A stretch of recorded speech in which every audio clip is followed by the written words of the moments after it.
retired next month after 16 years there. VCU gave Coach Phil Martelli Jr. a 2-year extension through 2032.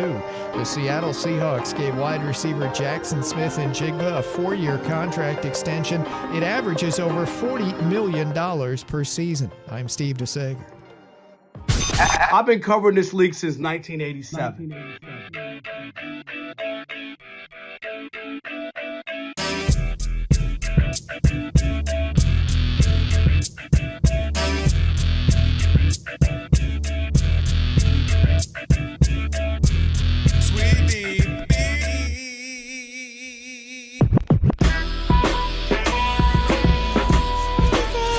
Can this sports writer and this sports fan share a radio show without driving each other crazy? Now, live from the Fox Sports Radio studios, here's Fox Sports Radio's Odd Couple, Rob Parker and Kelvin Washington. Password. Ack, a dack, a ack. Enter, brother.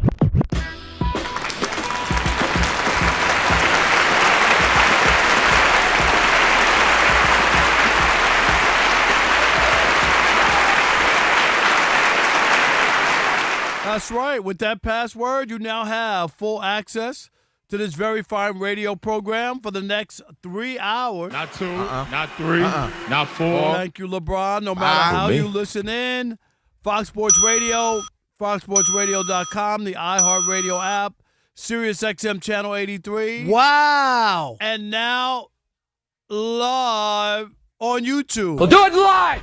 It. Do it live. I'll write it and we'll do it live. Thank do you, it. Phil. That's right. Say my name. Rob Parker. Say his name. Kelvin Washington. We are indeed the Odd Couple on a Magic City Monday. And guess what? Hey.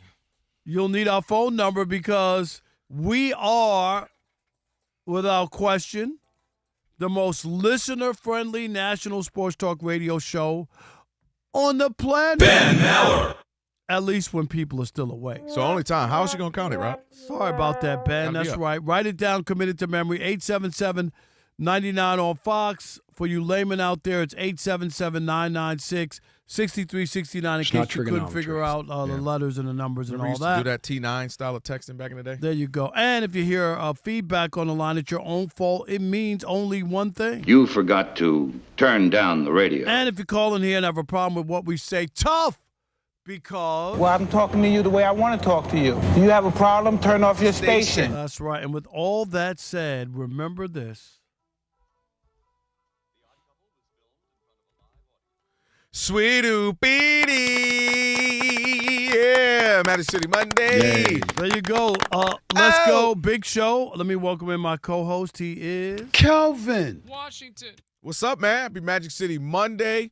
Feeling good weekend. Spend some time with the kids. And I don't even just mean my kids, but a little thing. Shout out to Collab Youth. I'm a board member. We try to do a lot for the kids in L.A. County, greater Southern California, Los Angeles area.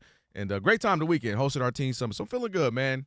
Enthused and inspired, my brother. You? Beautiful. All good. Just chilling. Just nothing. cheeking? Yeah, just chilling the weekend, man. That's it. Weekend. Nothing happening. All right, the YouTube channel. Let's talk about it. And we're going to talk about it. That's right. Watch the YouTube channel right now. We're simulcast now. All you got to do is search Odd Couple FSR on YouTube. Again, that's Odd Couple FSR. Be sure to hit that thumbs up icon and comment away. Let us know which one of us is more odd. I think that's pretty obvious after a year and a half. Check us out. What you trying to say? What you on talking the about, YouTube Willis? and watch us right now. Just search Odd Couple FSR and subscribe. So there you go. We got an update on the our own brackets, like where we are and everything. Let me see if we got that coming up. Yeah, I got to read it a little bit later, so don't worry about it. I'll read it a little bit later just to see our, where the team is here at Fox Sports Radio. So let's start with the March Madness and over the weekend, right? Yeah, we had some wild games, man. We had some close games. We had some buzzer beaters. We had some blowouts. Had a little bit of all, Rob G. Yeah, we did. One thing we didn't have, though, is we didn't have no Cinderella for the second consecutive season. All 16 teams in the Sweet 16 come from Power 5 conferences.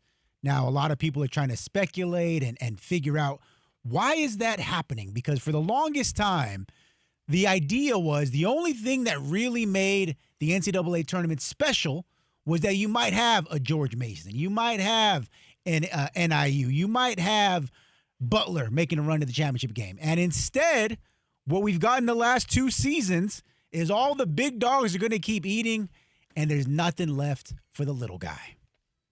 Well, so I'll say it this way. Cinderella might not be showing up, but dang it, Rapunzel or dang it, Jasmine is getting bigged up. I agree. I get the sentiment that your Wichita States and your George Masons and all those things we had over the last 15, 20 years, they're not showing up anymore. But I think this is when you're going to start to see those second half, the second tier of the big conferences, you know, the SECs, the Big Tens, the Pac-12s, you know, those Iowas, those Iowa States, those Arkansas, some of those teams, schools that aren't your typical, your big ones, right? Your North Carolinas, your Kansas is out, your Kentuckys, those blue bloods. I think you're going to start seeing some of them have a shot, and it goes to what we've been talking about over the last couple of years, as these teams aren't what they used to be. There's no Bobby Hurley, Christian Laettner, Grant Hills playing 2, 3, 4 years together.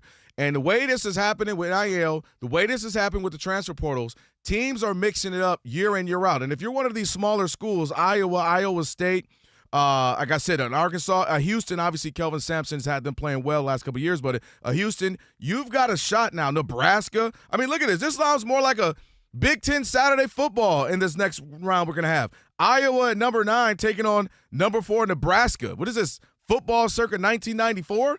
So you're Nebraska, you've got a shot at this more now than ever because, to me, again, you're getting players you typically wouldn't. You're getting older players.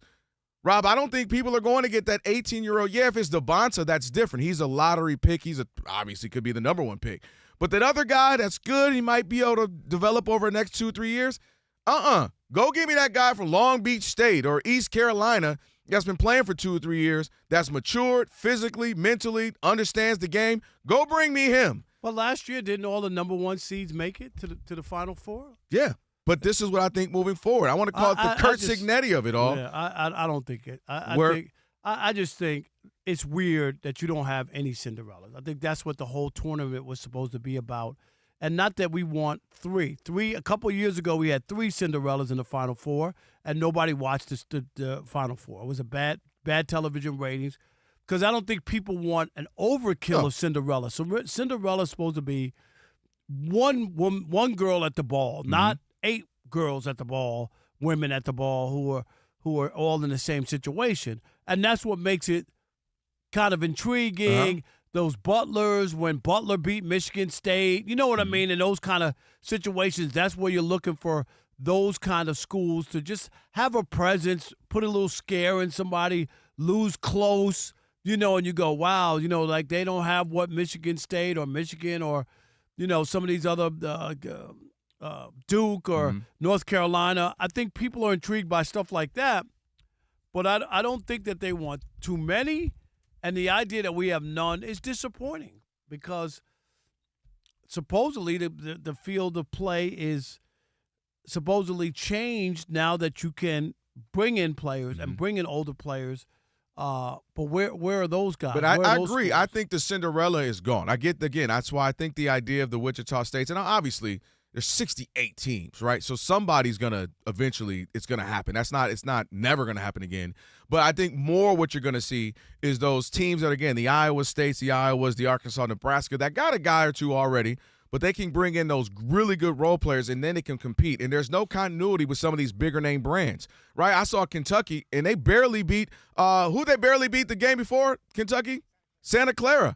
They barely beat Santa Clara. Remember, they had to hit the heave at half court to tie it and go to overtime. Otherwise, they lose, and then they get demolished the next game. So, to me, what you're seeing is the idea that you just being Kentucky, you just being talented doesn't work anymore. You're going to have more than that. You're going to have to be coached up better than that. And when I watch Kentucky play, I was like, oh, they don't necessarily know how to compete. I saw Iowa State, a complete team, played together. Again, a bunch of guys a little older, some transfers, and they were able to just manhandle them in a tune of 82-63. They still need a big shot to win the game. I mean, like not Iowa State. They blew them out by almost 20. I was thinking about Iowa. Yeah, and so, right, I'm talking about this one. And so, to me, that's what you're not just going to be able to be Kansas across your chest and come in there, or Kentucky, or North Carolina and just be like, we're this, we're better than y'all. Those days are gone. Everybody's going to have a dog on their team. Everybody's going to have some older players on their team. You're not going to be able to beat up on their 18-year-old freshmen. And so I just think we're going to be in this place where, like in NCAA football, you can get a couple of these teams, these Indianas, these other teams that pop up. You're like, wait, where they come from? And you see it now when we talk about Miami of Ohio. You got St. John's up in here. This ain't the 80s St. John.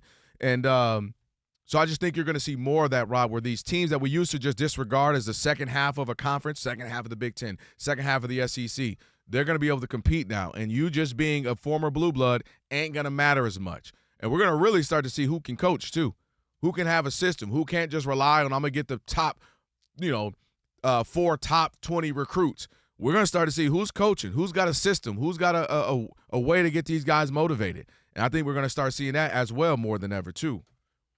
Yeah, it's different. It's not as I think the whole idea of it is that you want the unexpected, right? Mm-hmm. Isn't that what this is all built on? That on any, and it's not any given Sunday, but basically you can have an off shooting night. They could just be red hot and beat you in a college basketball game for one night. Mm-hmm. It might not have you beat. Oh, if yeah, you play seven game four series. Out of 7, you ain't winning it. You know what I mean? Because they're not going to have 4 bad nights. Can they have one bad night and change everything? Absolutely. So I think that's a part of the tournament that sucks to me. Not to have at least one. Like that's all. Not packed. Not oh my God, they got 4 Cinderellas in the Final Four or whatever. No, that's not what we want.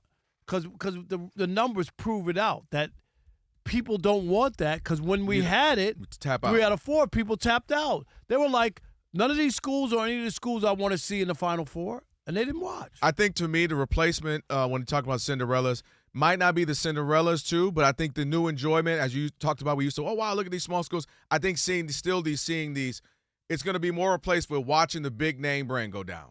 So just seeing, maybe not full-on David as in, again, a Wichita State type of David, but just seeing a St. John's beat somebody. Seeing a, like I talked about, Iowa State beat Iowa and some of these smaller schools, Nebraska beat teams. I think that's going to be long as I get my Goliath going down, I'll take it. That bloodbath of a Goliath going down, I think that's what people are going to be enjoying moving forward. Like maybe it wasn't, George Mason, but as long as Kentucky went down and Kansas went down, I got to see that. I got to see my buzzer beaters. Because we've gotten everything. We've gotten buzzer beaters. We got amazing play from individual talent. We got some close games. Of course, we got our blowouts too. So far, we've pretty much gotten everything you could ask for, sans for the super ridiculous small team that advanced. All right. 877-99 on Fox. 877-996-6369. Has NIL and the portal killed the Cinderella era of college basketball, and is it a good thing or a bad thing? 877-99 on Fox. We want to hear from you. We'll continue that conversation next with you. It is The Odd Couple, where we deliver insight and not noise right here on Fox Sports Radio. Rob Parker, Kelvin Washington. Stick and stay. Especially if you found a glass slipper in the US of A.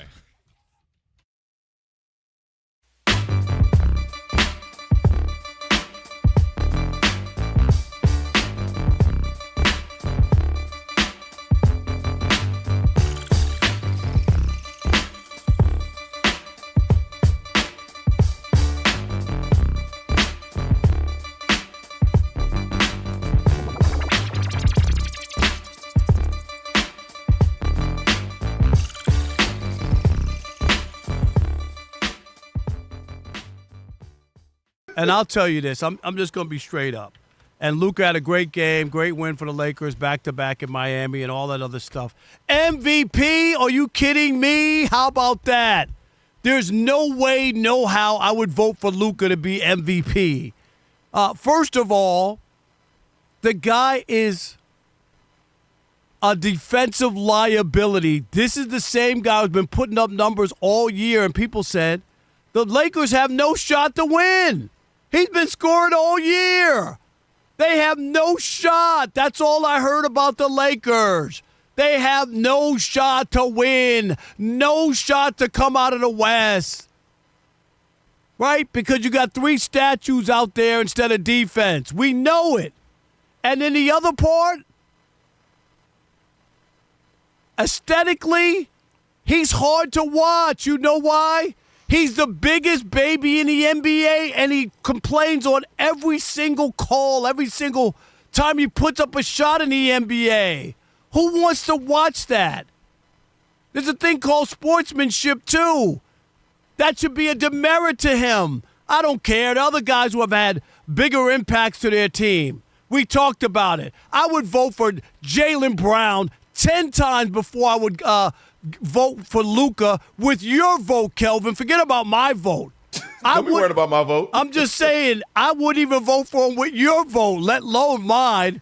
I can look at all these other players. SGA. I could even look at Cade, who won't qualify, and talk about what they've done. To me, most of the Lakers season was disappointing, and people wrote it off. And now they got a little hot streak on, and now I'm supposed to act like 3/4 of the season that I watched didn't happen? He ain't no damn MVP. It's called prisoner of the moment. People are so phony. That's what they do. They watch one night. I guess Bam should be MVP after the 83-point debacle. Where were those chances he should have been MVP? Luka's not the MVP of this league, not even close. I would never, if he continues to play like this, the way he plays, the big baby antics, I would never vote for him. I'm sorry, I couldn't do it, and you got to give me more effort on both ends. You don't have to be a defensive stalwart. Make an effort, and most of the time he doesn't make an effort. That's why the Lakers got swept last year in the first round. Everybody and their uncle told me, LeBron and Luka, I don't know what you're talking about. Yeah, I remember it very vividly. And for 75% of this NBA season, nobody thought that the Luka and the Lakers were going anywhere. Maybe home dinner at a show, but they weren't going to no Western Conference Finals or the NBA Finals for that matter.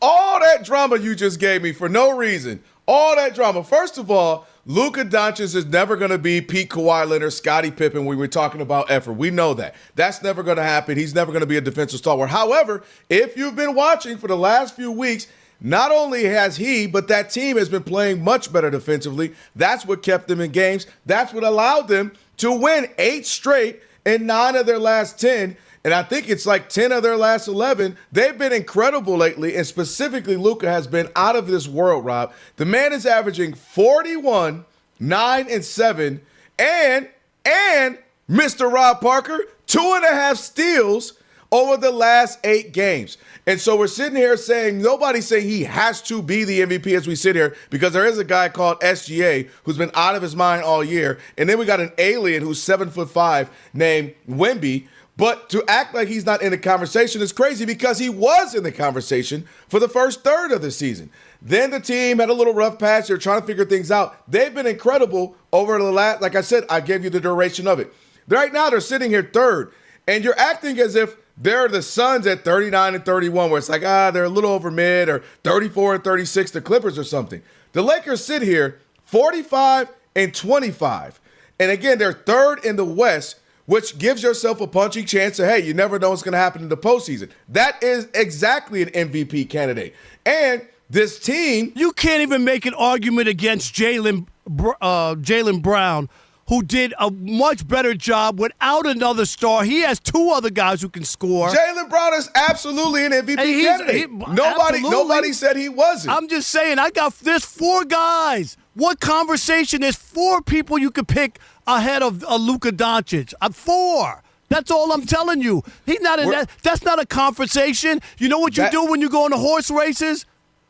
I'm going to tell you why it's a conversation. There's only 3 spots that you look at, not 4, not 5 if he gets up the 5th spot. Let me tell you why it's a conversation. It's also a conversation because we have a little rule, as we discussed. You got to play 65 games. And there are guys who are teetering right on that line. And so that also keeps it in where you might mess around and he win it just based off of that alone.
Fox Sports Radio, Odd Couple, Rob Parker, Kelvin Washington on a Magic City Monday. Be sure to check out the standings in the Fox Sports Radio Bracket Challenge at foxsportsradio.com, where our hosts are competing against listeners. And congrats to listeners Joseph H. and Brian M., who are currently tied for first place. The winning bracket after a champion is crowned with $1,000 gift card. And the Fox Sports Radio Bracket Challenge is presented by Webull. It's time to get your financial portfolio game ready with Webull. Get powerful investing tools and real-time data all in one platform. So get started by downloading the Webull app today or visiting Webull.com. Webull Financial LLC, member SIPC, FINRA. Investing involves risk. And for more information, visit Webull.com/disclosures. So, all right. Got that there. 877-99 on Fox. Where are you on the college basketball? NIL have anything to do with where we are? No Cinderella, Sweet 16. I do want to send a odd couple shout-out to Michael Roberts in Detroit, who's one of our biggest fans, and he just sent a great picture on Instagram, on Twitter, I should say. What did it say? Let me have a look at it. It's just a picture watching of him us? watching us. So thank you. So for people who want to watch us on YouTube, like Robert. Like Michael. Oh, Michael Roberts. Michael Sorry. Roberts. Yeah, Roberts. Like Michael. All you got to do is subscribe. Go to YouTube, look for Odd Couple FSR, and subscribe. Great picture. Thank you so Shout out much, to Michael. Yeah, Appreciate no you. doubt. We What up, appreciate though? your support. Let's go to Big Mike in Wichita. Where are you on this college basketball March Madness? How are you, Big Mike? Man, I am great. I appreciate you guys taking this call, man. I appreciate listening to you whenever I'm able to. Thank you. We appreciate that.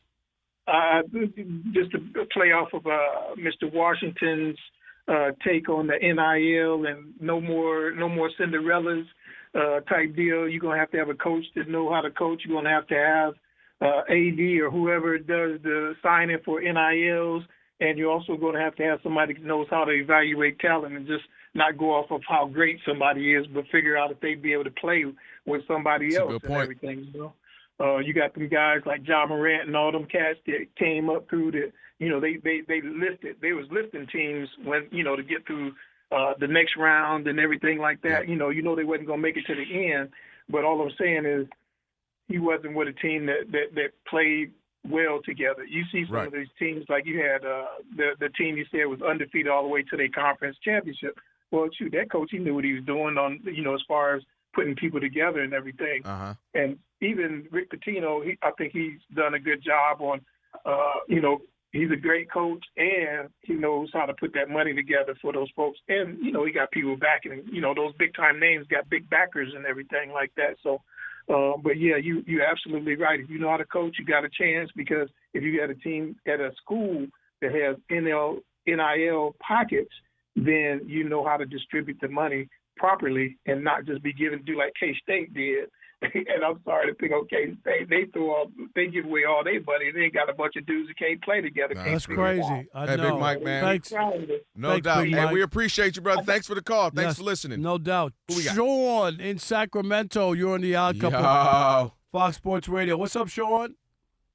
Yeah, my uncle from another mother. Cuzzo Kelvin, my brother's behind the boy. Look, man, I don't know what's gotten into you, Unc. Is this the same Unc Rob who said that people turning back into pumpkins, asking for more Cinderellas inside the tournament? Man, that is Meshuggah.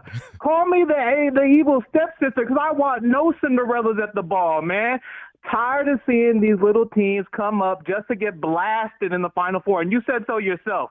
People don't want to watch them make it. No, I said that they don't want three, but I said that one Cinderella at the ball makes for something interesting. And we used to have that when, like I was telling you about the Butlers and schools like that. Wasn't George Mason? You know what I mean? State, like once in a while, but to have none is kind of weird.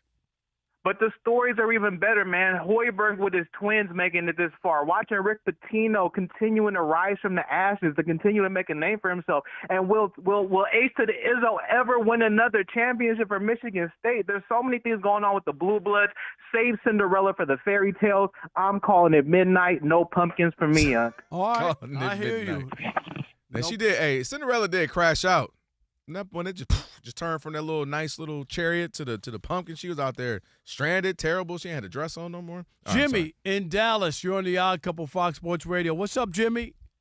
Happy Magic City Monday, gentlemen. How we doing? Doing great. Same to Magic you. City Monday ain't going nowhere. Adam Silver has no control over this show. Hey, Love it. Robert Scott, Adam called. So I'm gonna tell you how it hurt the Cinderella story, but it hasn't absolutely eliminated it, right? It hasn't, because for one, I grew up in College Station. I knew a young guy. I had a lot of friends and family there. I'm a little older, but I knew Nick Scorton out of A&M, right? He just got drafted the last couple of years. And while you might be looking at some of these teams and saying the superstars are getting paid, but the other guys don't make anything, that's not true. You're talking about these kids now can come in and it's like, okay, well, this school doesn't check this box and this box, but they're basically giving me a $40K like job salary without having to have a job. Mm-hmm. And so it really is swaying these kids, right? And you can go deeper into that, but where it hasn't completely eliminated, it's hurting it bad and it's downing the chances. But one thing you get to do with NIL is say somebody out of San Jose State or there's some real small school, right? Mm-hmm. Makes it one day. And I'm talking about hits it big, Elon Big. He can take all the money he wants to and put it into that school and buy all the players he wants to for his school where he graduated from. So eventually, I believe in the next decade or so, you'll see somebody that just became a millionaire/billionaire and made it real big. And he's out here just trying to buy players for his teams. And all of a sudden that Cinderella, I get you. The pushback I'll have for what you're saying, I get what you're saying, is I think by then we'll have way more regulations. I think by then we will have regulated NIL. Not that it'll go away, but more so, hey, you can own a cap, if you will, some type of salary cap. I think we'll get to that point where they're more stringent on that. But I totally get your point.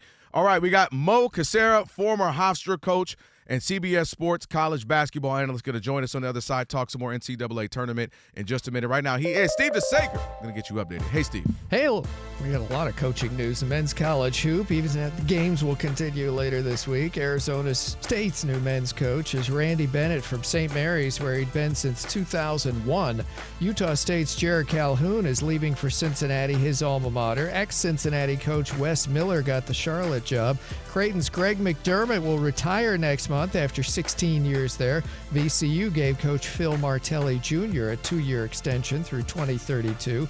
The weeknight primetime games last week, including VCU's upset of North Carolina, averaged 12.5 million viewers. The NCAA men's tournament averaged nearly 10, about 9 million viewers for the first 3 days, Tuesday through Thursday. The men's Sweet 16 starts Thursday night with Purdue against Texas and Nebraska versus Iowa, both after 7 p.m. Eastern Time. The NIT quarterfinals start on Tuesday. Right now in a second-round women's NCAA game, number 1 UConn at home leads Syracuse 89-33 with 8 minutes to go.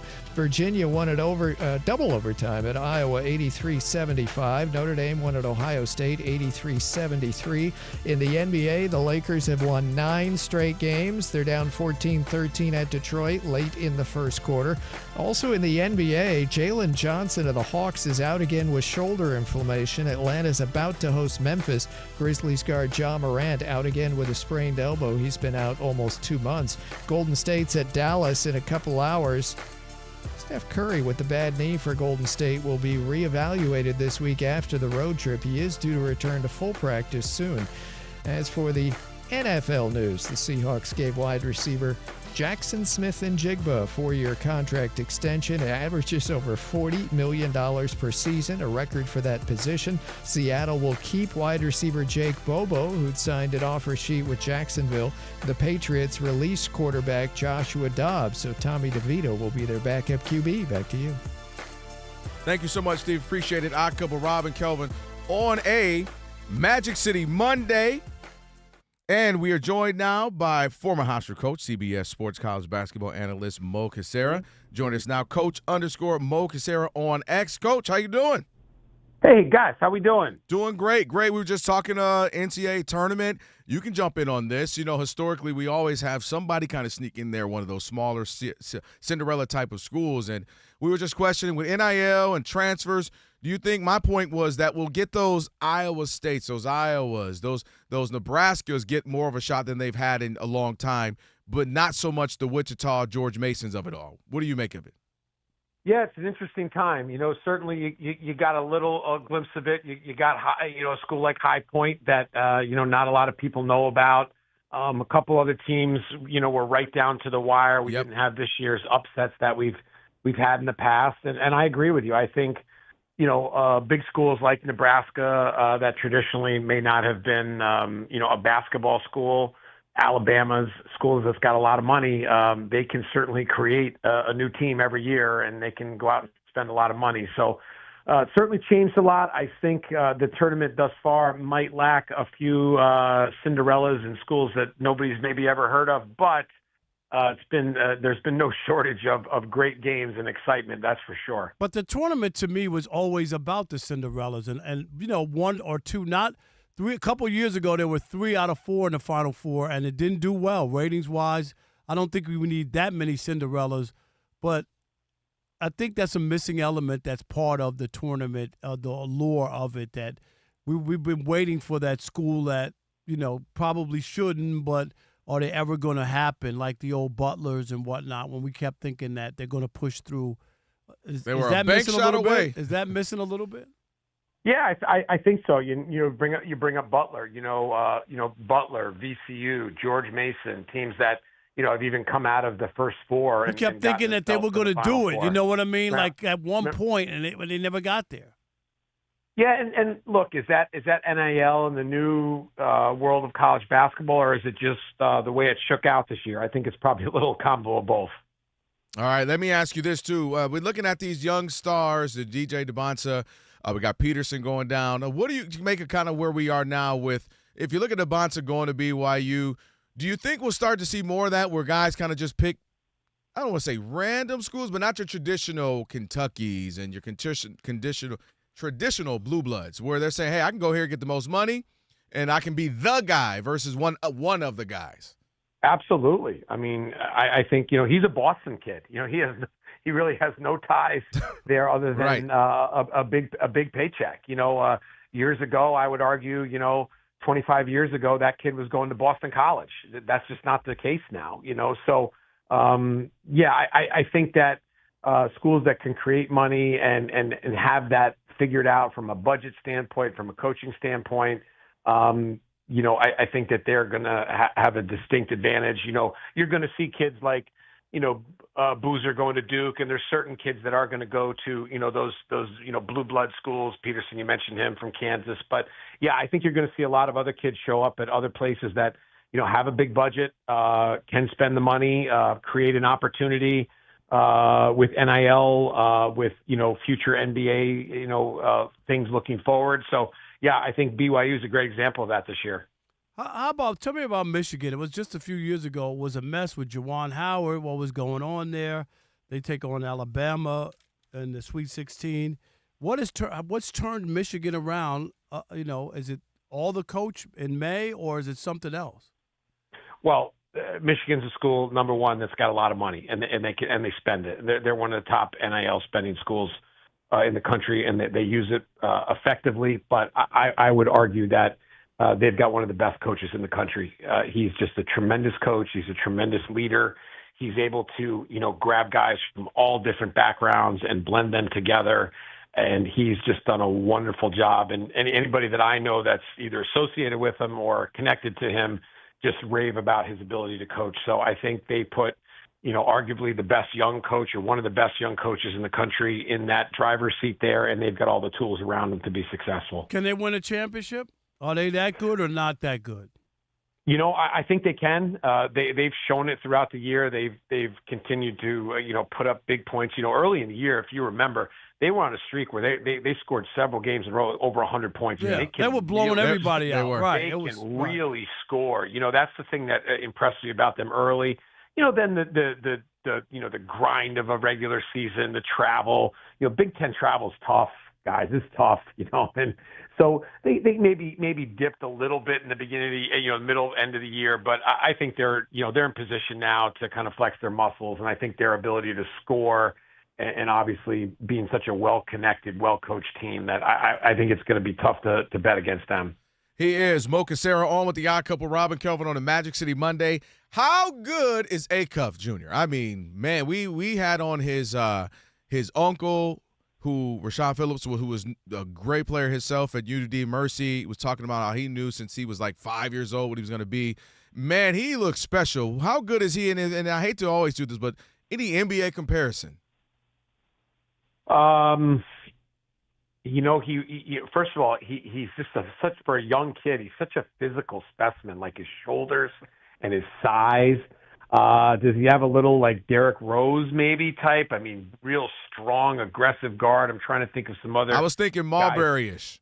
Yeah, he even looks like Marbury a little bit. Yeah, just big physical, big shoulders, ability to score. Doesn't seem to get rattled. I didn't see him a ton this year, but he really impressed me, especially towards the end of the season here. Just his physical traits and obviously his ability to score as well. Help me with all I heard was Bryce James was the best one, better than Bronny, and he goes to Arizona, really didn't get to play. What happened there in Arizona? Was that team and they were really good, I know, to start the season. Just couldn't get in? Is he good? Yeah. Where's he fit in? Yeah, I don't know. I think they're really good, and I think he's a really good coach too. And I think some kids just, in this day and age, don't want to, I don't really love this phrase, but kind of wait their turn, so to speak. Right. So, and they don't, and that's the world we live in now. It's, what have you done for me lately? Where can I go next? As opposed to, hey, I gotta figure this out a little bit, whatever that may be. So, I also think they're really, really good, and they're deep, and they've got good young players, and they're physical, and he is another tremendous coach. Now, let me say this too, and I heard what you said about going to the next spot or whatever. But my biggest pushback would be coaches leave teams and players on the lurch. They go wherever they want and they get their big contracts. Here's the thing. I don't blame the kids. The coaches are the ones who are accepting them to go somewhere else the next year, right, by not sticking around. Is it really the kids or is it the coaches? Well, I think part of that is that's how. Because you can leave. That don't mean you have a home anywhere, right? If the coaches say, I'm not taking a guy who bounces to school every year. Yeah, I think that's where a lot of this started. If you go back to as this was starting to develop years ago, coaches leaving and players being stuck, quote unquote stuck certain places or didn't have the ability to leave or had to sit out. So excuse me. I think that's certainly a fair point. I think that there's going to have to be some, modifications to this, whether it's tied to academics, whether it's, a certain contract of what you have to fulfill, because it's gotten a little out of hand on both sides now. But I agree with you. It's tough for a kid to go to commit to play somewhere and before the season's, kind of officially wrapped up, a coach is already, on his way somewhere else. Hey, last one for me. Let me ask you about this. We sit here, we talk about these stars and Devontae and Kelvin Peterson. How far are we from the one and done either being done or, I guess, looked at again? Because, we've been doing this now for a while, and I'm wondering if we get to a place where kids say, hey, man, can I just go to the NBA? If I'm that good, can I just go?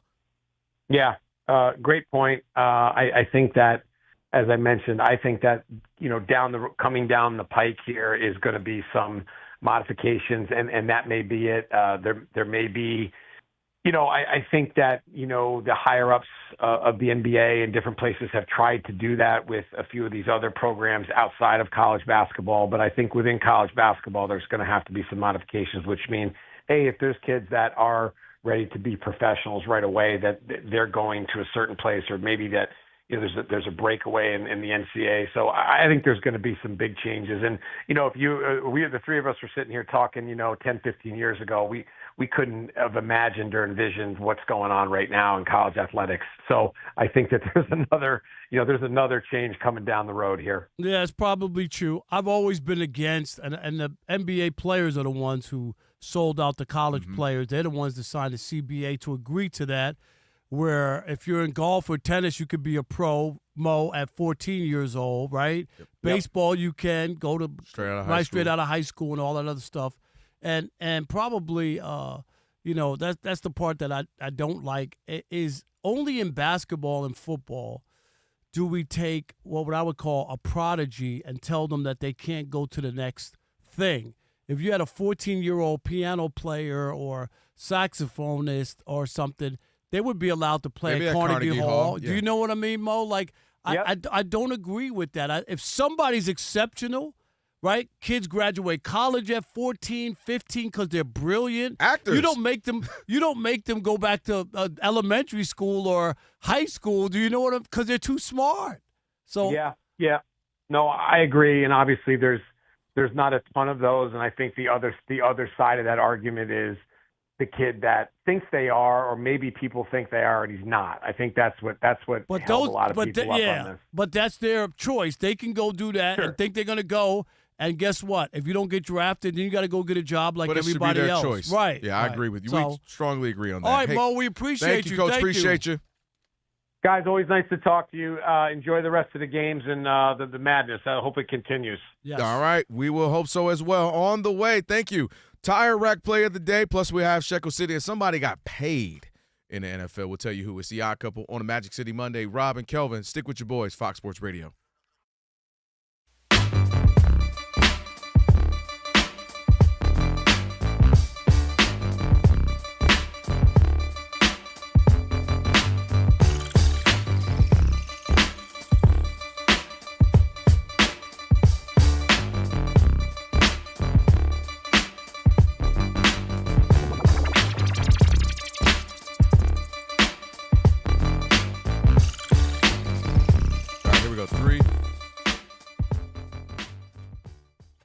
Mannix asked SGA about, the perception about him around the league. The idea that he's the free throw merchant, that he doesn't play ethical basketball, so on and so forth. If you watch roller and derby in the SGA 1970s had and some 80s, thoughts on it. Here, I'm going to read some of these quotes here. Staged and scripted. Well, quote, similar to pro I wrestling understand back in the day. why fans are frustrated about it because they're an sport in the X, Y, and Z fan. Great Depression. They're playing As an against endurance us. skating And in the race past on a couple of years, bank-work we track, happen to then beat their evolving team. into a full And we beat contact their sport. team because he scored And more then evolving points. into a And we full scored more contact points team sport. at the free throw Roller line, derby's in the appeal mid-range, resurfaced the again about 20 three-point, years ago. everything. Meet So the I LA completely Skaters for understand keeping the spirit why they're of the bout frustrated. alive. And then Mannix pressed him later about the seen those negative guys commentary jumping, surrounding climbing, his and style vaulting of play off walls specifically. And stairs and roofs. SGA says, quote, That's parkour. everybody Now, in the history of the NBA has an arc where that's everybody loves parkour. them and everybody Now hates add in them. some personal flair LeBron James and was hated, freestyle and look acrobatics, what he's done and for the you've got game. free It's run. part of the game. Both exploded I in love it. popularity It's in stuff the early I dreamed 2000s. about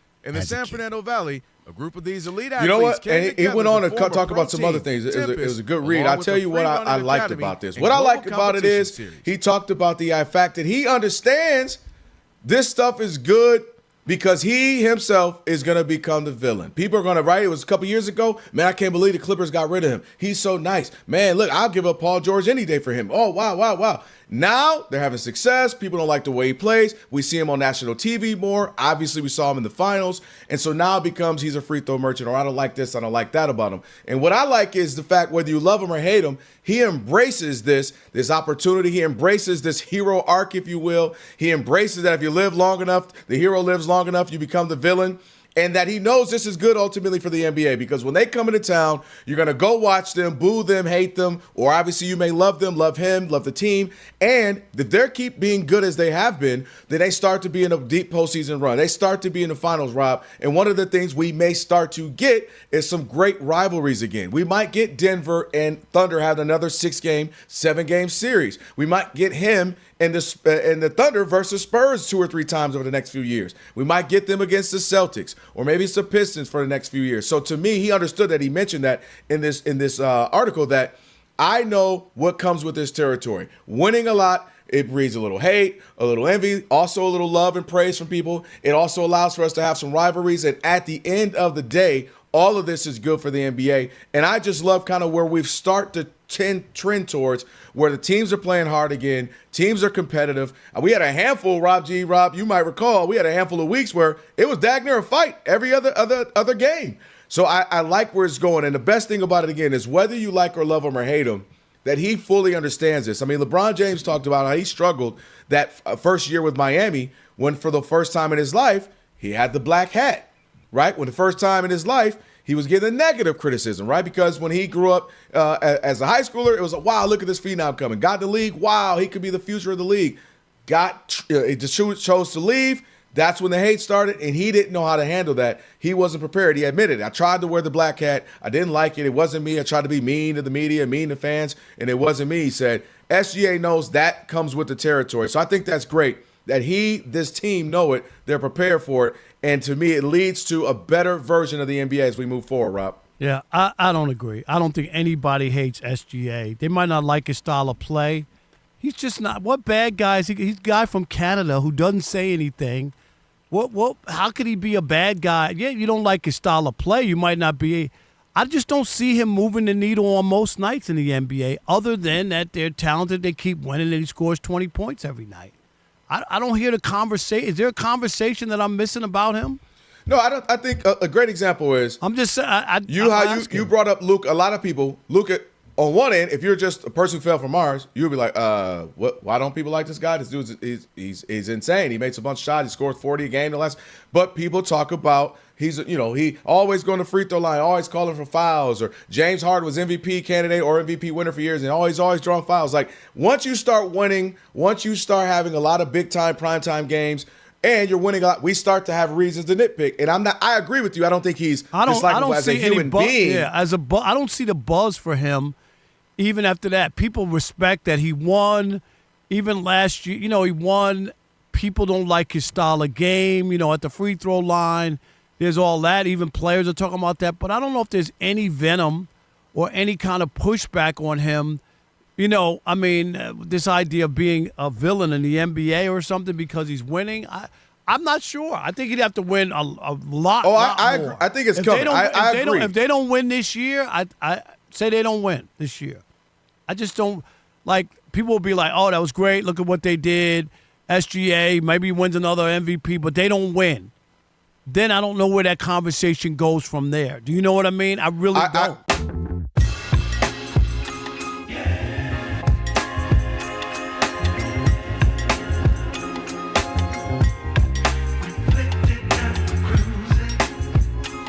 Are you into video games, celebrities, or just a good time? The Global Gaming League is a video game league with celebrity-owned teams from T-Pain to Neo, competing in everything from Call of Duty to Tetris. Sign up and join the league now at globalgamingleague.com.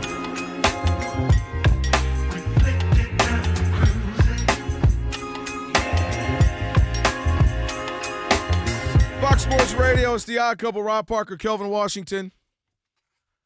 On a Magic City Monday, thank you to Coach Mo Cassara. Joined us, talked some March Madness with him. That was fun to do. Appreciate that. Rob G will get that up on the pod a little bit later on as well. I hear you, DJ Ali Alex.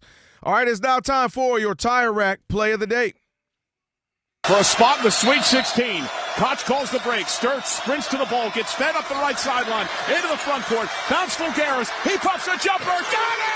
It's a three for the lead! Florida makes the floor down 1. 3.9. And Iowa wants timeout. Iowa there getting a big win over Florida. Reigning champs no more.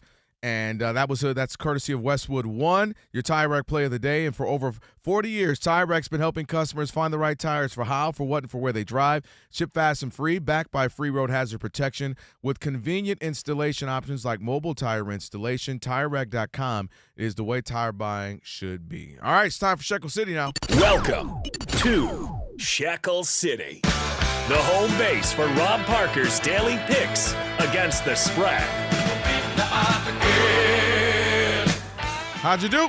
1-2 on Friday brings my total to 84 and 53, 31 games over 500. Here we go tonight. Best bet, Spurs minus 5.5. They're in Miami taking on the Heat. Golden State minus 2.5. They're in Dallas taking on the Mavericks. Ooh, that is a toilet bowl. And the Rockets are in Chicago taking on the Chicago Bulls. Taking the Rockets minus 8.5. So here we go. The parlay. Rockets minus 8.5. Okay. Warriors minus 2.5. And the Spurs minus 5.5. Remember, I'm not telling you who to bet on. I'm telling you who I bet on. All right. Well, shoot, I told you need to, at this point, just start saying, I am telling you who to bet on. No. As soon as I do that, somebody it's going to change. Rob, man, I lost my house because of you. I ain't doing all that. Nah, I got to have my disclaimer on that. That's a smart move. Trust me. People will, you know how it is nowadays. All right. Rob G, somebody got pizzade in the NFL. Yeah, it definitely wasn't DJ Alex Teichert. It was none other than Seattle Seahawks wide receiver. Why did my dog just catch a stray? Because we're really upset going through it right now. Yeah. We're talking it through. I got you. JSN, Jackson Smith and Jigba got himself a record deal with the Seahawks. New extension, making him the highest paid wide receiver in NFL history. 4 years, $168. Averages $42.1 million per year and over, here's the big number, $120 million guaranteed. It's a lot of money, and we're seeing receivers get this kind of crazy money over the last handful of years. But I think if you're Seattle, Rob, I think what they're trying to do, number one, they're not paying Sam Darnold crazy money, literally as we sit here today. Now, who knows what could break breaking news for Steve DeSager to read in an hour or something if they decide to get him money from that Super Bowl win. But as of now, they're not paying him crazy money like we know these quarterbacks can often get. So that helps where you're not paying him right now. Also with JSN, I mean, he has had a good year last year, and then this year he was insane. Obviously, you could say the best receiver in all of football. And even when teams knew what he was going to do, he still did it. Even when they knew to try to stop him, they couldn't. So I think they're just getting in front of it now so they don't have to pay an extra $7, $5, $6, $7, $8 million per year. If they wait another year or two, they're jumping ahead of it and trying to do what they did with the Legion of Boom, where they had a 3-4 year run where, you know, they went to a couple of Super Bowls, should have won both. We know that, hand the ball to beast mode. But I think they're trying to get back to that where they're in the runnings for Super Bowl for, you know, a handful of years. Yeah, I'm not there on that. That to me feels like a one-off, and they did get there. And they were able to win the Super Bowl, but you just should pay people who produce. I've always said that. Pay people who produce. If you do that, then you're good to go. And he deserves it. Played really well. Why wait? Every time Jerry Jones waited on players, it cost him more money. You ain't wrong about that. That's why Dak Prescott making $60 million a year, and people look at it. If they would have paid him 2 years earlier, he wouldn't have been making $29 or $35 million. And Jerry waited, and Jerry blinked. And if you're going to keep a guy around and he's going to be a part of what you're doing, the sooner you pay him, the better off you're going to be. It's just how it is. So I think Seattle, in that standpoint, had no choice. You just won a Super Bowl. By the way, Alec Pierce, the receiver for the Colts, 41 catches. And before this news we just got, was the highest paid receiver of all time. Me and you talked about that when they had. What? 41 catches? Didn't even have the chance to wait to see Rob G if he was going to be the number one receiver. Like, let's see what he is. No, but now that he has the number one, you know, he's going to get those targets. No, but that's the organization that has done nothing but make mistake after mistake after mistake. You could just go and look at the last. They've made nothing but big mistakes, and that's why the Colts are where they are. They brought in a 44-year-old quarterback. They got a coach who had no experience, was the drinking buddy of the owner. Mm-hmm. I mean, I could go on and on and on. Daniel Jones, they gave him ridiculous money. That's what they've done. Man, terrible. All big money for him. I'm like, all right, now that's doing too much right there. So, but congrats to JSN. I'm not mad. Looks like one of those guys is going to be around for a handful of years and be very productive for them. So get it done now. All right, we had some flag football. I think there's something they might need to consider. We'll tell you. We are Fox Sports.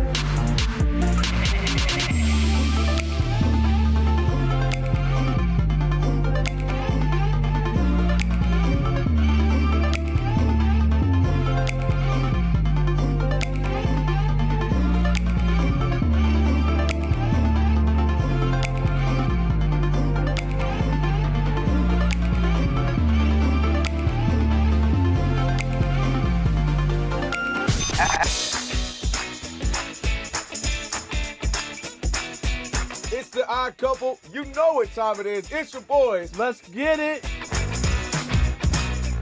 The Odd Couple is fun. Check. And informative. Check. What's up, America? You want to talk sports with 1.5 of the best-looking guys in the game? That game was incredible. You are wrong. You'll be king of the water cooler. What's it like working with Rob? Rob in his mind is like Chris Rock mixed with Richard Pryor, so I'm running out of fake laughs. Ha ha, Rob. Rob is very passionate. Son, you ain't ready for this. Well, I don't have BS in my game. I'm straightforward. I'm honest. You say Brady's the greatest quarterback of all time, but Eli Manning beat him twice. And, of course, it doesn't hurt that I'm right most of the time.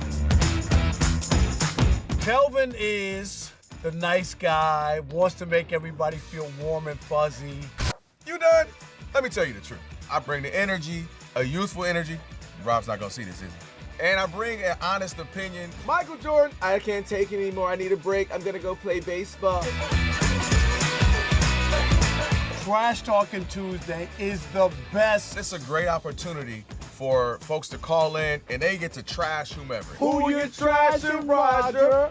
I'm trashing LeBron James and Michael Jordan. Oh, okay. They can't even hold Wilt Chamberlain's shoes. Stop talking about the king like that. It's a new era. Let LeBron be the best, please. I only recognize one king in the United States, and that's Burger King. The connection with the Odd Couple audience is incredible. We really invite them in. And they can relate, whether it be things about our own personal lives or our takes on sports. Love you guys. You guys are killing it. Hey, we appreciate you. Thank you for rocking with your boys. They feel like it's just my guys, just my friends, and they join right in on the show. We talk with the listeners, not at them. Obviously, you can listen to us live, but you can still check out the podcast. You can check out our YouTube. You can check us out on social media. So in any way you want to get it, you can get it. Yes. There's some yelling. It is some hot takes. It's a whole lot of fun. I'll give you that. It is fun. I agree. Begrudgingly. The Odd Couple. Sports talk that's too good and too fun.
The Lakers have won 9 straight games, but they're trailing at Detroit mid-second quarter, 44-38, despite 17 points already from Luka Doncic, who today was named Player of the Week in the West. In the East, it was Charlotte's LaMelo Ball. Oklahoma City's won 11 games in a row and leads big at Philadelphia in the second quarter, 53-36.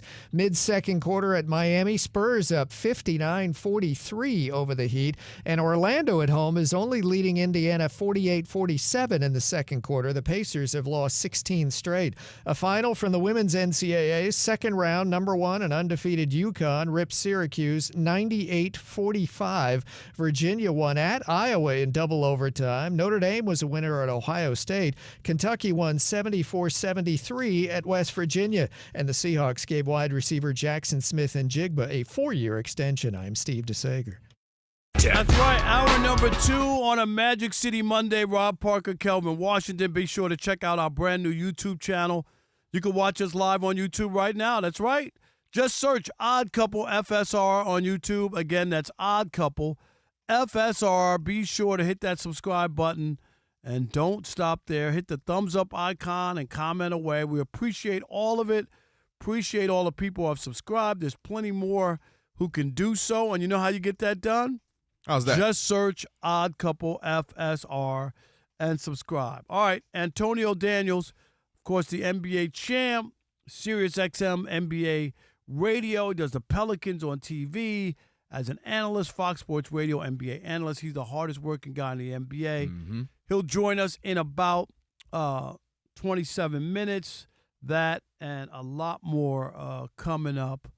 But over the weekend, we had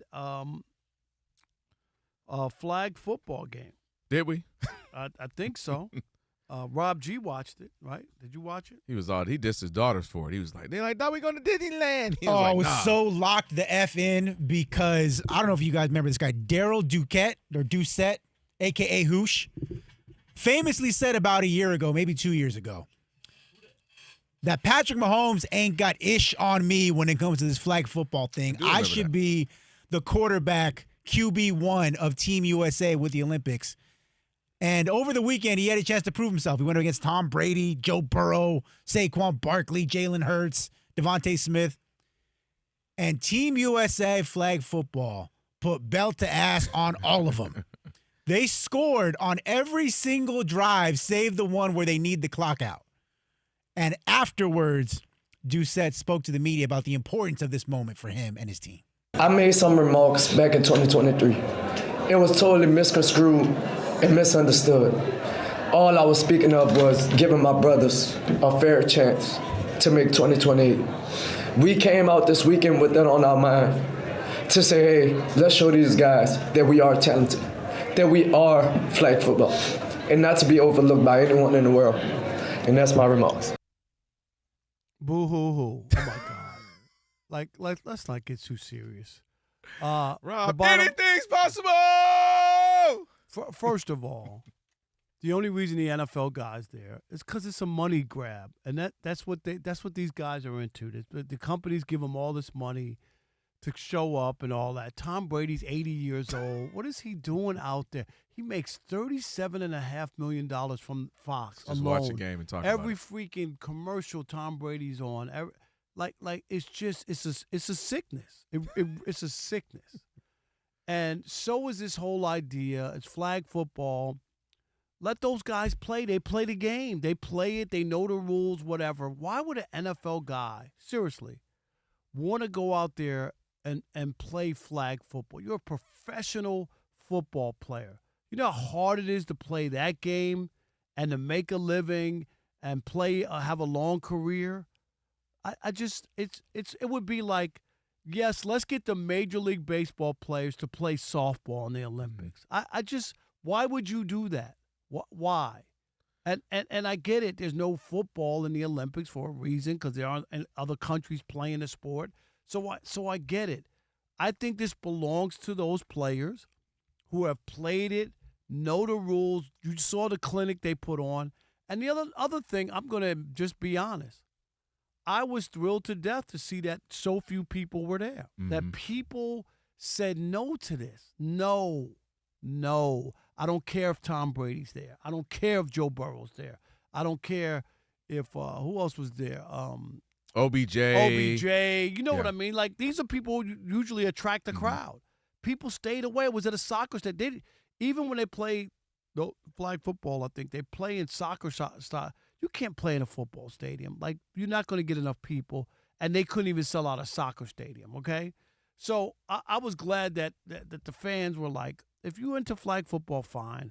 But if you think you were just going to attract the Joe regulars to come watch flag football because Tom Brady was involved, I think that we got the message that wasn't going to be the case. And I think that this is one of those things. You don't have to do everything. You don't have to grab every dollar. Yes, I get Tom Brady's name and some of these other guys. Why? Joe Burrow, don't you want to win a Super Bowl? Why wouldn't you be worried about that? Flag football in the Olympics. I'm not interested in that. Yeah. I would rather these guys who play the game play. And that's how it leads. You just hit the nail on the head right there. I think what happened is you hear football minus the FUTBOL football, soccer version. And I think pride kicks in, right? Football, somebody says, I'm the best football, Patrick Mahomes or Tom Brady or so-and-so. They ain't better at football, flag football than me. And they just hear football, and it's like, no, this is what I do. And it's a completely different game. And that's what Tom Brady and that's what those NFLers got reminded of, and that's what they admitted. Tom said, we out here trying to run these, typical pass sets and playbooks, and this is what we're going to do, as if they're doing a Tampa 2. And man, flag football is a completely different sport. Yes, the football is the same, but that's it, right? The rules are different. There's no tackling. There's none of this. They're getting the ball out quick. There's about speed. It's about agility. It's about knowing how to not grab your jersey. It's not tackling. And they got schooled on that. And it's like 3-on-3 basketball. Everybody's like, oh, man, I'd put such and such and such and such in 3-on-3 basketball. They'll smoke a USA team. Well, it's not the same kind of basketball. If you airball in 3-on-3, well, they get to put it right back up. And if the Lakers who are playing the Pistons right now airball, the Pistons got to go on the other side of the court. Like, it's not the same game.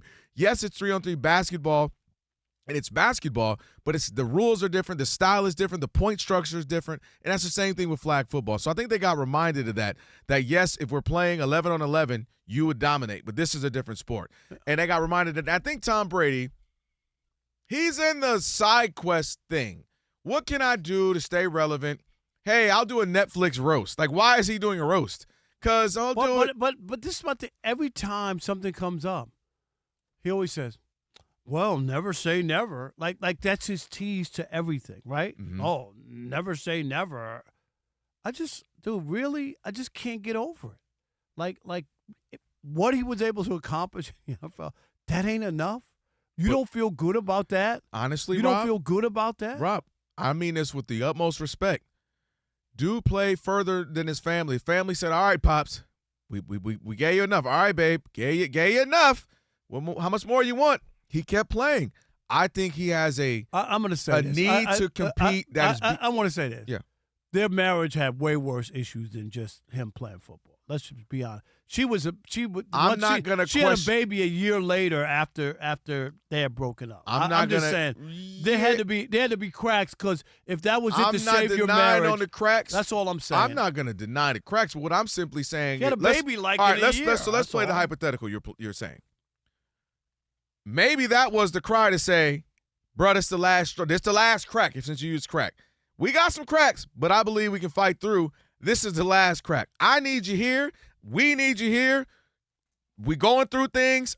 How can we fix them if you're not here? So I'm not disagreeing with you. I'm saying that might have been the last I just think it's easy to say that he missed training camp to be with the family, okay? No football player, nobody took 2 weeks off from training camp. Right? Didn't he do that? He did that. Rob, what I'm saying is... I think it was deeper than just No. I don't think it was literally, girl, watch out, break up. He played one more season. Exactly. I think that's my point. could be the nail in the coffin is what I'm saying. There clearly is some issues, but if that's was a last-ditch effort to save it and you just ignore that cry, go ahead. That's what I'm saying. I hear that, I just think it's too simplistic. No, I don't think out of the blue he played another season. You leave him. No. Everything was great, and she said, "Oh no, don't play another season, otherwise I'm gonna divorce you." No, there's got to be other issues. I don't disagree with that, but I do think there's something to my point of bringing that up is incestual need to compete, need to be relevant, need to be popping, join need the to be that guy. softball league, join bowling. I'm not disagreeing, but I think this is where he is. I think Tom has that like. Am I? Are they talking about me? Am I relevant? Am I in the mix? Am I competing? Like, I just think, quote unquote, going away, if you will, and just do some TV. Like Troy Aikman. I think he's done a great job for the last 20 plus years, but that's all you really see, right? He'll pop up and do a PTI hit or something, or pop up on a radio show. But that's pretty much all he does. And I'm not saying he doesn't have businesses, but I mean, you don't necessarily see him. I think that Tom could not do that. Tom is running in the in crowd. He's every other Michael Rubin event, white party, this, that, and the other. Michael Rubin's the one who, helped promote this thing, who owns Fanatics. I think Tom is just in that, I'm popping, I'm looking good, I'm doing this, and he just has that ancestral need to just be relevant and be competing and be seen, and I want to own this team and do this. He's just in that mode. I think he's in that mode. That Kevin Hart, The Rock, where they don't say no to anything. Rock, you want to do it? Yes. You want to do the show? Yes. You want to host a show? Yes. You want to do a TV series? Yes. Commercials? Yes. What happened to his TV show? What was it, Young Rock? Yeah, it wasn't bad, actually. But that's my point. Long. He's just in that phase where produce a show, be in the movie, write a movie, still pop up on wrestling. Like, those guys are in those maniacal runs, Kevin Hart, where I'm saying yes to everything. I want to do everything. And I think Tom is in that bag right now, where most of us say, oh, you won, rest, relax.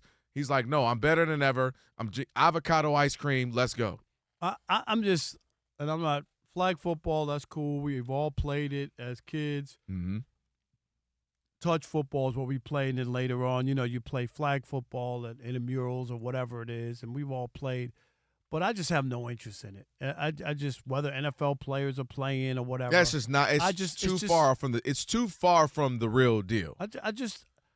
I like football, right? And the same thing, like, how many leagues have they started? The UFL, all the XFL, ones, then XFL again. Yeah, all the leagues in Europe, and they keep saying they can't figure out why people don't click onto them. It's because people like NFL football. They like the best of the best. Period. Competing for a very short period of time, right. And I'll see you again in X amount of months. And then, right, we talk about it all the time, and I think people lose sight of that, and they think you could just put anything on and people are going to buy it. No, they're not.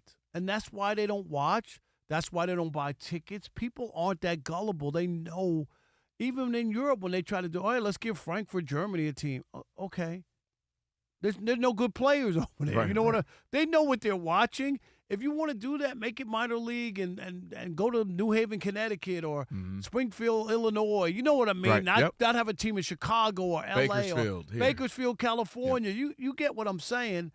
And I don't know. The NFL getting involved in the flag football and players, if I'm an owner, I don't want you involved in that. I don't. And it's playing for your country, it's getting a gold medal. You're not a flag football player. It's just a different game. If you were playing football, then it would be different. You know what I mean? If you had to put together a team from all 32 NFL teams, that's different. And making the Olympic team, and there might be some college kids like the Dream Team. That's different.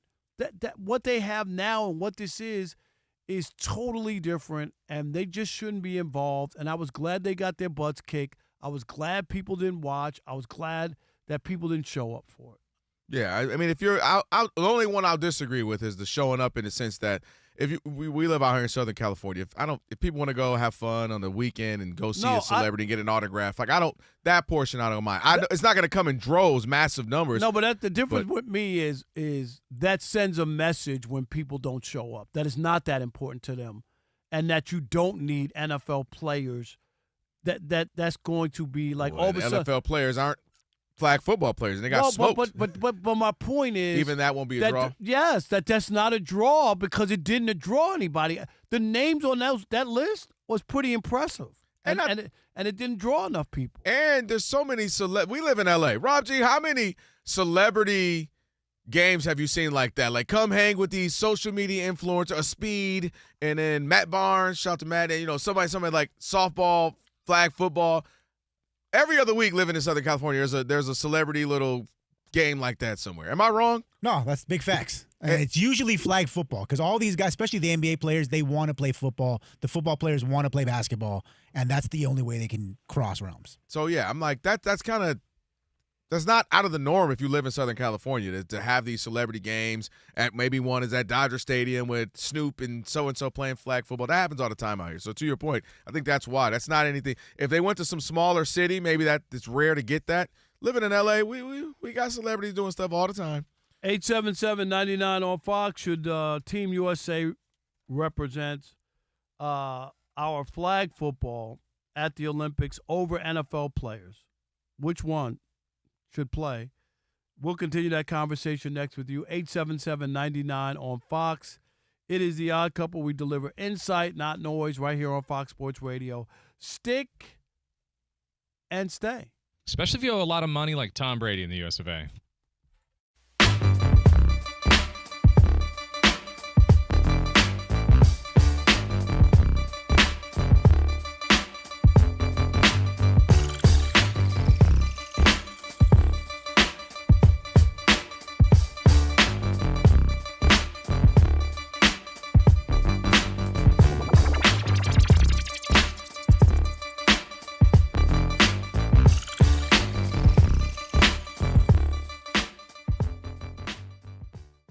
Yeah, it's a big week for us here at Fox because they were killing the game when it came to the WBC ratings. The 2026 WBC final, where Team USA came up small once again, had a robust, to quote Rob Parker, 10.78 million.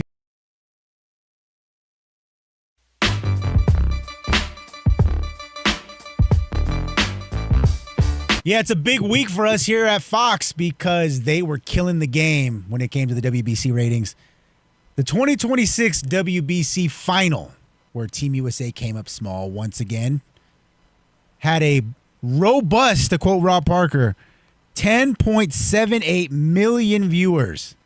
Most watched WBC telecast on any network ever. All right, and just for some context, in case you're like, hey, 10.8 is not a big number. I've heard numbers bigger than that.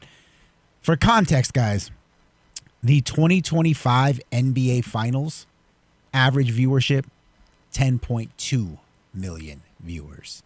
So, Rob, I ask you this. With these ratings coming out for the WBC, the championship game specifically, does this cement the fact that baseball is now the number 2 sport in America, not basketball? I'm going to say this first. Mm-hmm. I don't think it ever wasn't. The NFL, we know where that fits in. Yeah. Baseball, no sport can compete because it's only once a week. It's just totally different. And even the people who watch, they don't care about the teams that they're watching. They might have a player or two on their fantasy. So that changes. And the other part is the gambling aspect that you cannot ignore. Okay, football used to be, Kelvin, on ABC for Monday Night Football for a long time. Do you know why it moved off of Monday Night Football on the network? Wasn't doing well. It was prior to fantasy. Prior to you know what I mean? Fantasy And football. So it's in a different league. Baseball, these numbers to me are significant, and part of it is, you had about 20 or 25 Hall of Famers retire, right? Mm-hmm. A-Rod, Big Papi, Bonds, Poole. Am I right? Like 25. Mm-hmm. Like Hall of Famers, guys who have played a long time. So there was a lull. Then the game got boring because it was home runs or strikeouts. I'll be the first one to tell you. It was just brutal, right? No base running, no hits, the shift. Guy hit a bullet up the middle, and there's the shortstop right up behind second base, right? Take a hit away. All that. And now you look, and as you see numbers decreasing for sports leagues, Kelvin, on television, baseball has bucked the trend. Baseball's numbers continue to grow, and probably the most promising is the social media numbers. Right? Because that's your future. That's your young people. So those numbers have continued to grow as well. But these numbers here are pretty shocking for me, even for me. I'm okay with the WBC, but I'm not crazy, right? I'm not all the way crazy. These numbers, Kelvin, for an exhibition in March, these aren't ratings counting Venezuela, the Dominican Republic. Mm-hmm. You're not counting any other nations. We talked about the World Series numbers that were gigantic without covering Canada. Canada's numbers didn't count. So all I'm saying is while some leagues complain, and you could go and look it up for yourself, and you've heard Adam Silver talk about, oh, yeah, well, the World Series, oh, the presidential election, oh, this, that. Even this year, Kelvin, NBA Saturday night primetime games, down 20%. Sunday's doing way better. They're up, but they're down 20% Saturday night. So I look at baseball, I look at their attendance numbers, 73 million tickets sold. More than all the other leagues combined. And probably the best sign is that the numbers, despite, television real well, most things going down as far as viewership. You know that? National news programs. Look at all the talk shows, right, that they're canceling. Like, the numbers are not really good for television. But live sports and national news are what moves the needles now, Kelvin, and baseball is doing really well. Those numbers are ridiculous. That's great for baseball. It's been, and I've had the honor of doing the show with you now for 2 baseball seasons, and we've sat up here, we've marveled, we've enjoyed. In my first go at it, what did we get? We got Yankees Dodgers for the first time since '81. So if you're the league, and we're not new to the party because we talk it. You know what I mean? Oh, without a doubt. And so what I'm going to do on my portion of this segment, Rob, I'm going to just echo what you said, but the NBA version, in that everything you said is factual for MLB. I think if you're the NBA, you take note of that, right?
Fox Sports Radio, Odd Couple, Rob Parker, Kelvin Washington, Magic City Monday.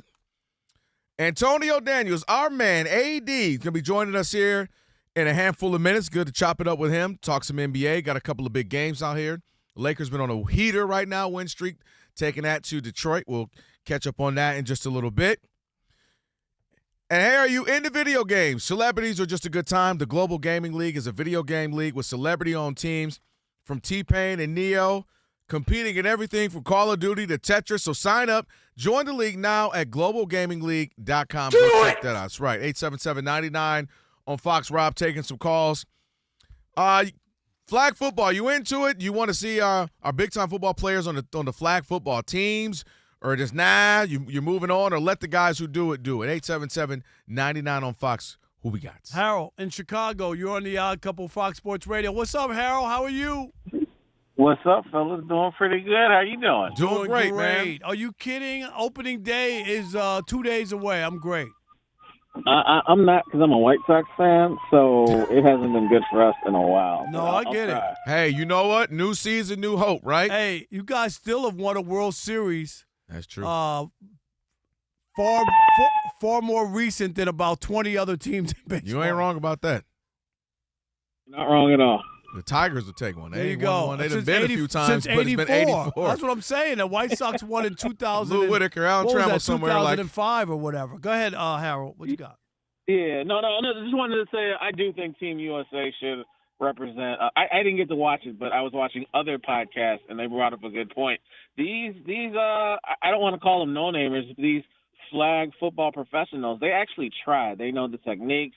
They know how to get low and dodge. Right. It looked like from the highlights, a lot of these NFL players, they're trying not to get hurt. It's not paying them any money to be there, any real money to be there. They don't know the techniques. They're playing real football. That's not what flag football is. That's a the different point. sport. Right. It's like One is you're playing basketball for the Harlem Globetrotters, and the other one you're playing basketball for OKC. Mm-hmm. It ain't the same basketball. It ain't. Yeah, it's the same round ball, but it ain't the same. Appreciate you, Harold. Thank you, Harold. John in Boston, you're on the Odd Couple Fox Sports Radio. How are you, John? I'm doing fine, Rob and Kelvin. Always a pleasure to talk to you guys. No Appreciate doubt, you, John. yes. Well, look, as a huge Joe Burrow fan, I was horrified watching him going out for a pass catch in the middle of the third quarter or whatever the hell that was, the second half of that game.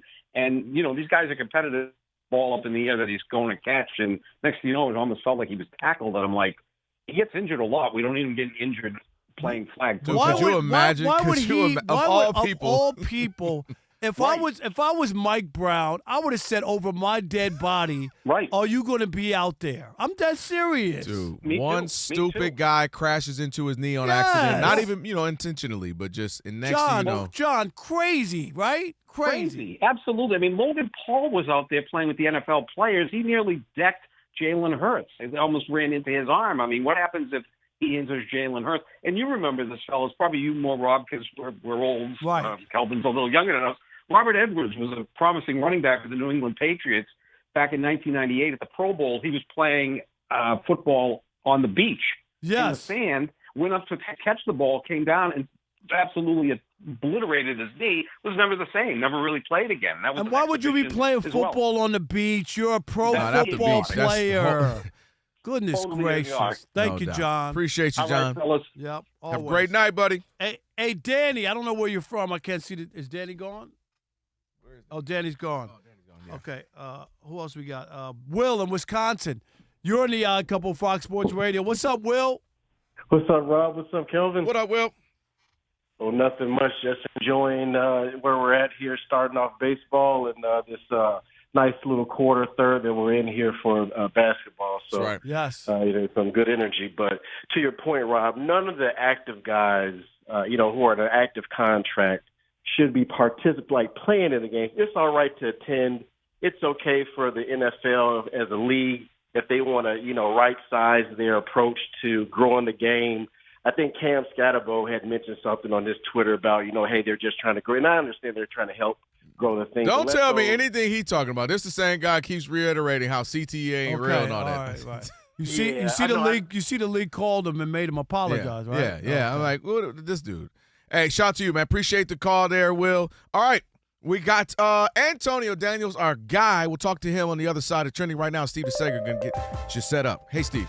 Let's start with the NBA scoreboard. Hey there, Lakers have won 9 in a row, but they're trailing at Detroit at the half, 65-52 Pistons.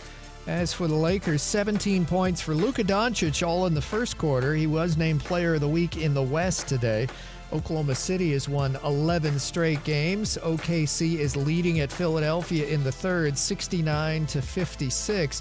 San Antonio has won 5 in a row and has a halftime lead at Miami of 76-58. The Indiana Pacers, who've lost 16 straight, have taken the lead at Orlando early third quarter, 69-66. Atlanta Hawks with a big lead at home against Memphis late in the second, 59-43. Even though the Hawks' Jalen Johnson is out again with shoulder inflammation, Chicago Bulls lead late first quarter at home against Houston, 32-20.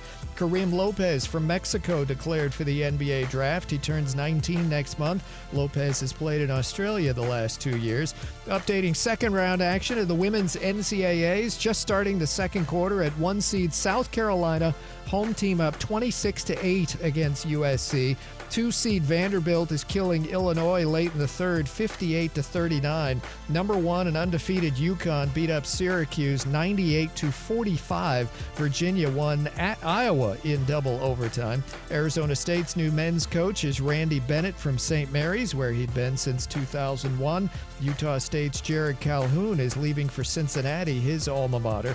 Just one NHL game tonight. End of one. Ottawa leads 1-0 at the Rangers. The Seahawks gave wide receiver Jackson Smith-Njigba a rich 4-year contract extension. Seattle will keep wide receiver Jake Bobo, who'd signed an offer sheet with Jacksonville. The Patriots released quarterback Joshua Dobbs. Braves pitcher Spencer Strider will start the season on the injured list with a strained oblique.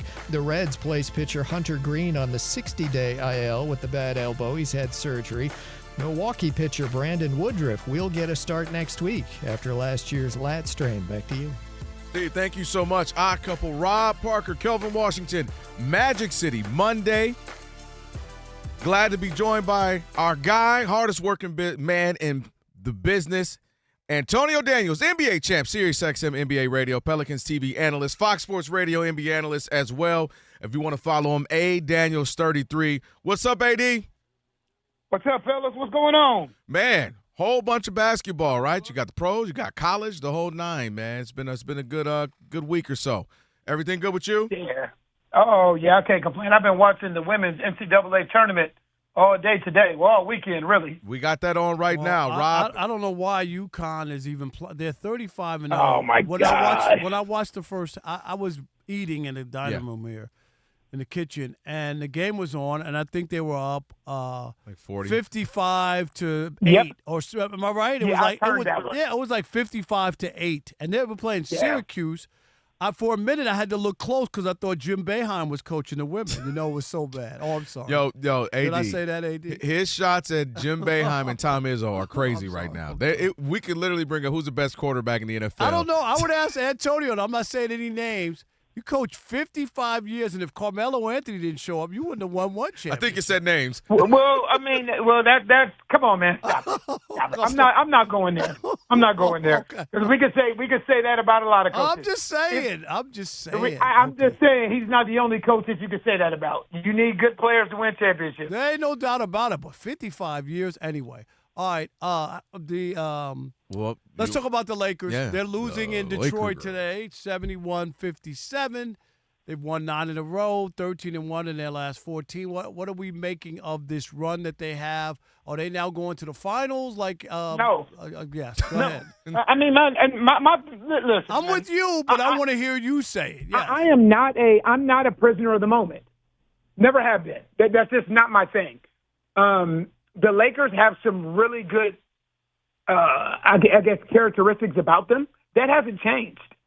They can score the basketball. They have 2 dynamic players in Luka and Austin Reeves that can create off the bounce, which is fantastic.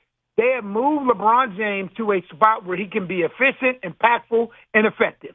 That's awesome. That's where it stops, though. Because what gives the Lakers problems is what they're going to face in the playoffs. Yep. That's what gives them issues. It's the Jamal Murrays. It's the Anthony Edwards. It's the Shai Gilgeous-Alexanders. It's the De'Aaron Foxes and Stephon Castles. It's the guys that they are the best matchup for the Lakers in the first round. And if I'm a Laker fan, I am praying that one way or another they end up to face Houston. I figured you were going to say it, yeah. To face Houston, because Houston doesn't have that speed guard that can break you down. They don't have that guy. They have Kevin Durant, and the way Houston is constructed, you can simply run 2 guys at him and live with everybody else. But outside of that, I mean, it's great. The Lakers are playing very well at the right time of the season, but my thought of the Lakers long-term for this year hasn't changed. Well, I'm with you. I told Rob they missed the era. They were 7-8 years too late for the kind of the way we're top heavy and that's it era, right? Where you can have LeBron and Kyrie and then have a chance. Now you got to be deep. You got to have a bunch of guys. You got to have some horses, defense, and I just think they missed that era where they would have had a shot a handful of years ago. I don't believe in that era anymore. I thought that door closed years ago. I agree. Big fill in the blank. Big 2s, big 3s, that whole thing, like built versus bought. Now teams that are built have better success than those that are bought. That's just No, we got you. Yep, no, I got you. I wanted to also talk about the Pistons now with Cade Cunningham being out. He's not going to be evaluated for at least a couple weeks, and then who knows if he gets when he gets back or whatnot. A collapsed lung. I mean, obviously you don't take that lightly. Just the Pistons team and what has happened this year. With Cade possibly coming back or whatever, do you feel the same about them or not? I was never buying that they were going to the Eastern Conference Finals or going to the Finals, and now I like Boston a lot in the East. Where are you on the Pistons? You know what kind of gets me about the Pistons is there was a point where I felt like this is a team that could go to the Eastern Conference Finals. because of the teams around them.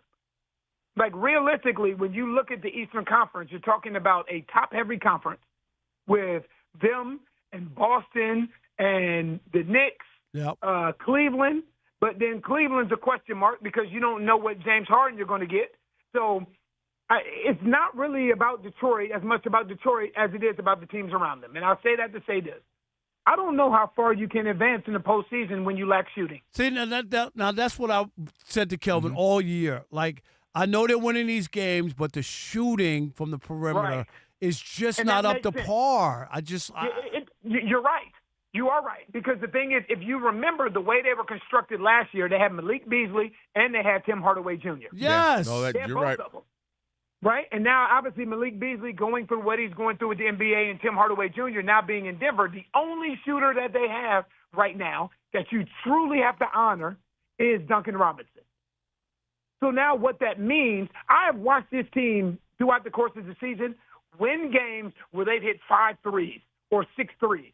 Now, when you get into the postseason and you're playing some of these teams, when you're playing some of the upper echelon teams, that's not going to work. Can I push back on that one way, AD, and say I don't disagree with that. You absolutely need perimeter shooting in current NBA. I'm not disagreeing with that. They're in the bottom third in threes. But the idea that, to me, that's the thing that will keep them in games and give them some wins. Other teams will be maybe relying on it. And if they go down, it's not hit, the shot's not hitting, they won't know what to do. The Pistons, they get in the paint. Durant abuses teams. You know that. Cade Cunningham bobbing and weaving, getting in, hooking guys up, alley-oop.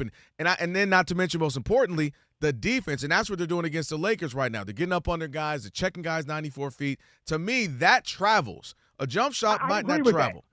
I do agree with that because there are very few teams in today's NBA that have a clear-cut identity.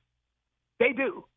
They're one of the teams that has an identity. But I tell you what, Kelvin, when you get strength, because the game slows down, right now that paint is a little more crowded than it is during the regular season. Teams are making adjustments.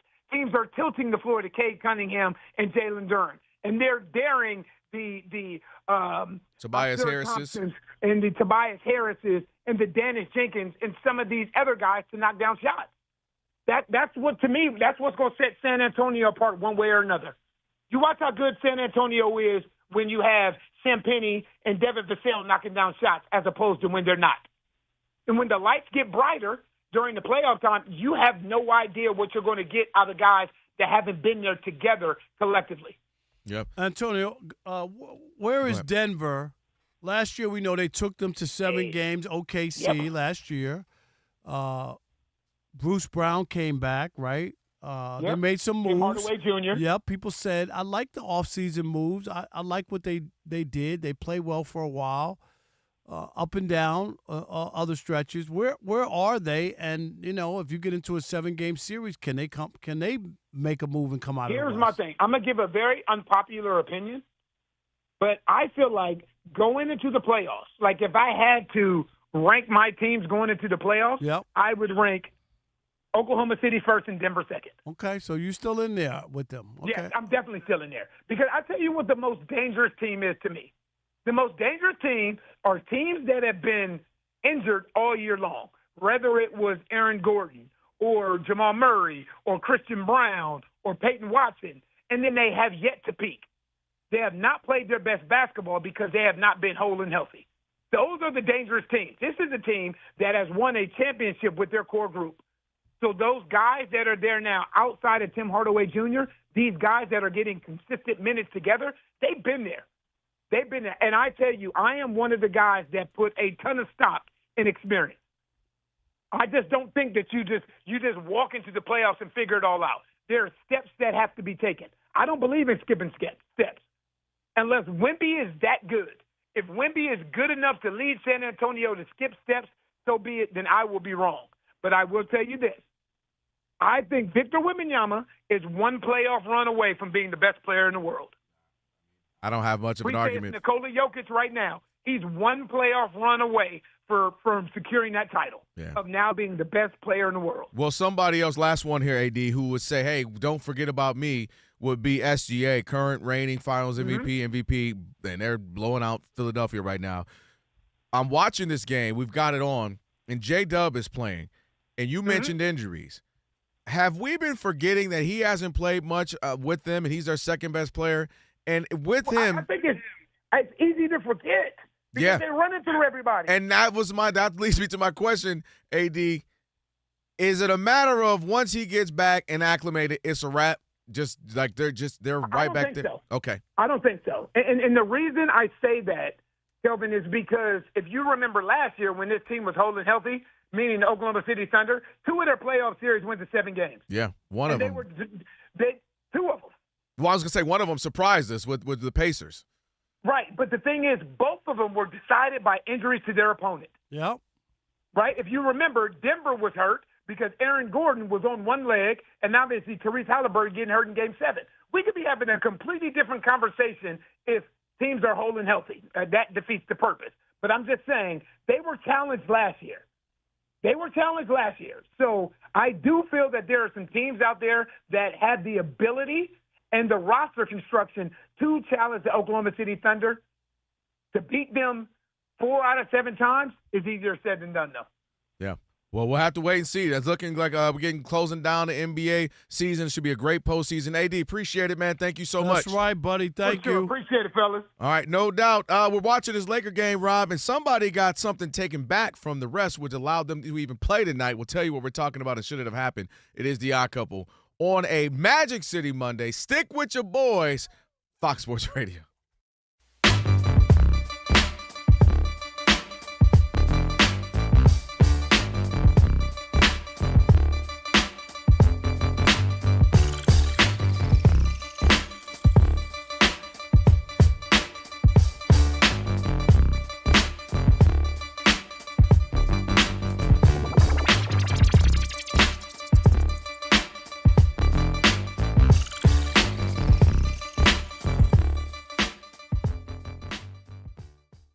That's right. Matt Leinart said earlier this week on his podcast with Jerry Ferrara from Entourage called The Throwback Show that over the years, not under the Lincoln Riley era, but over the years since he's been out of football, the USC football program has approached him several times about having his number 11 jersey unretired to give it to a recruit.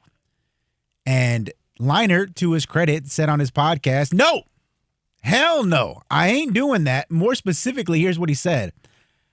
Absolutely effing not. I'm never going to unretire for some random dude who, by the way, now could wear number 11 and then transfer after a year. Said the only way I'd ever unretire my jersey at USC is for one of my sons if they happen to make it that far and they play ball for the Trojans. All right, Matt Leinart didn't make a lot of great decisions in college, especially going back when he was going to be the number 1 overall pick. I still say that's the craziest. You keep saying it. Because I've never heard of anybody who was going to be the number 1 pick out of college who wanted to go back to college and then drop to, what did he go, 10th? 10th, 11th, somewhere like that. The next year, which I just, like the number 1 pick, and you play your whole life and you're going to be the number 1 pick. You rolled the dice. You could have got hurt. So many different things could happen. But finally, Matt Leinart made the right decision. I'm not giving up my number. Once they retire your number, it should stay retired. There was a player for the New York Giants, right? Oh, yeah, Carter. He wanted to get. He wanted Lawrence Taylor. Lawrence Taylor. Carter. Like if I'm the Giants, do not make a quote for the paper. Do not ask for Lawrence Taylor's phone number. Like, can you stop? I don't care if you wore up 56 in high school or what. This is Lawrence Taylor of the New York Football Giants. Read the room. Matt Leinart, you say all you want. That was a machine, that team, right?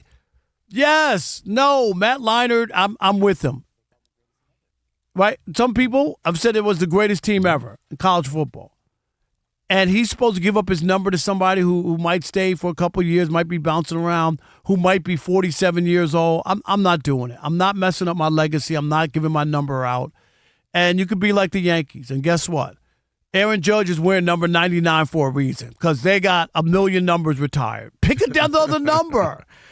You know who I'm mad at in all of this? I'm mad at USC, Rob G. You just mentioned it. The idea that you allow someone to keep pressuring you, then you pressure Matt. Hey, Matt, how's the family? How's everything going? Hey, real quick, I was wondering if you give up your number again. We're asking again.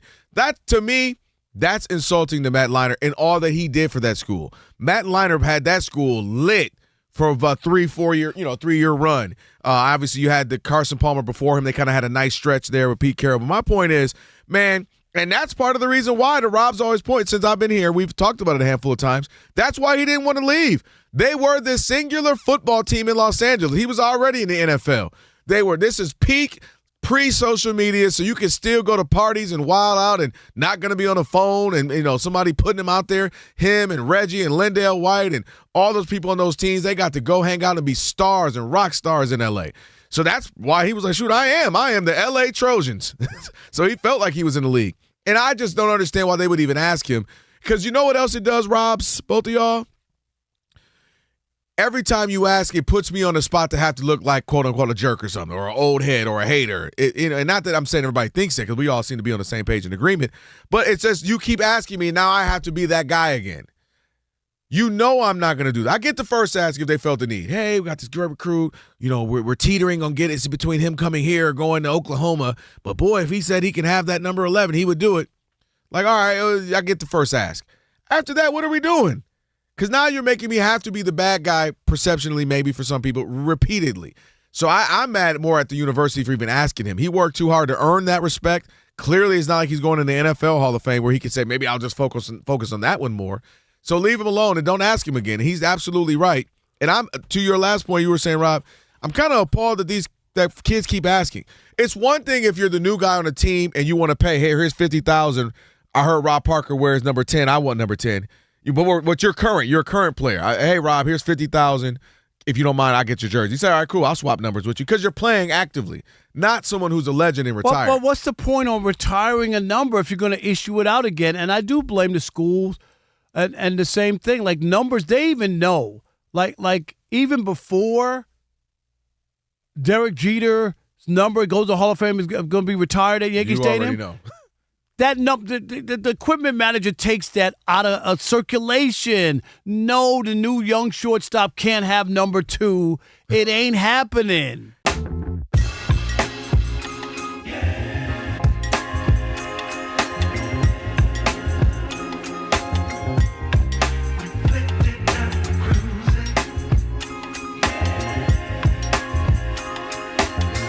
Are you into video games, celebrities, or just a good time? The Global Gaming League is a video game league with celebrity-owned teams from T-Pain to Neo, competing in everything from Call of Duty to Tetris. Sign up and join the league now at globalgamingleague.com.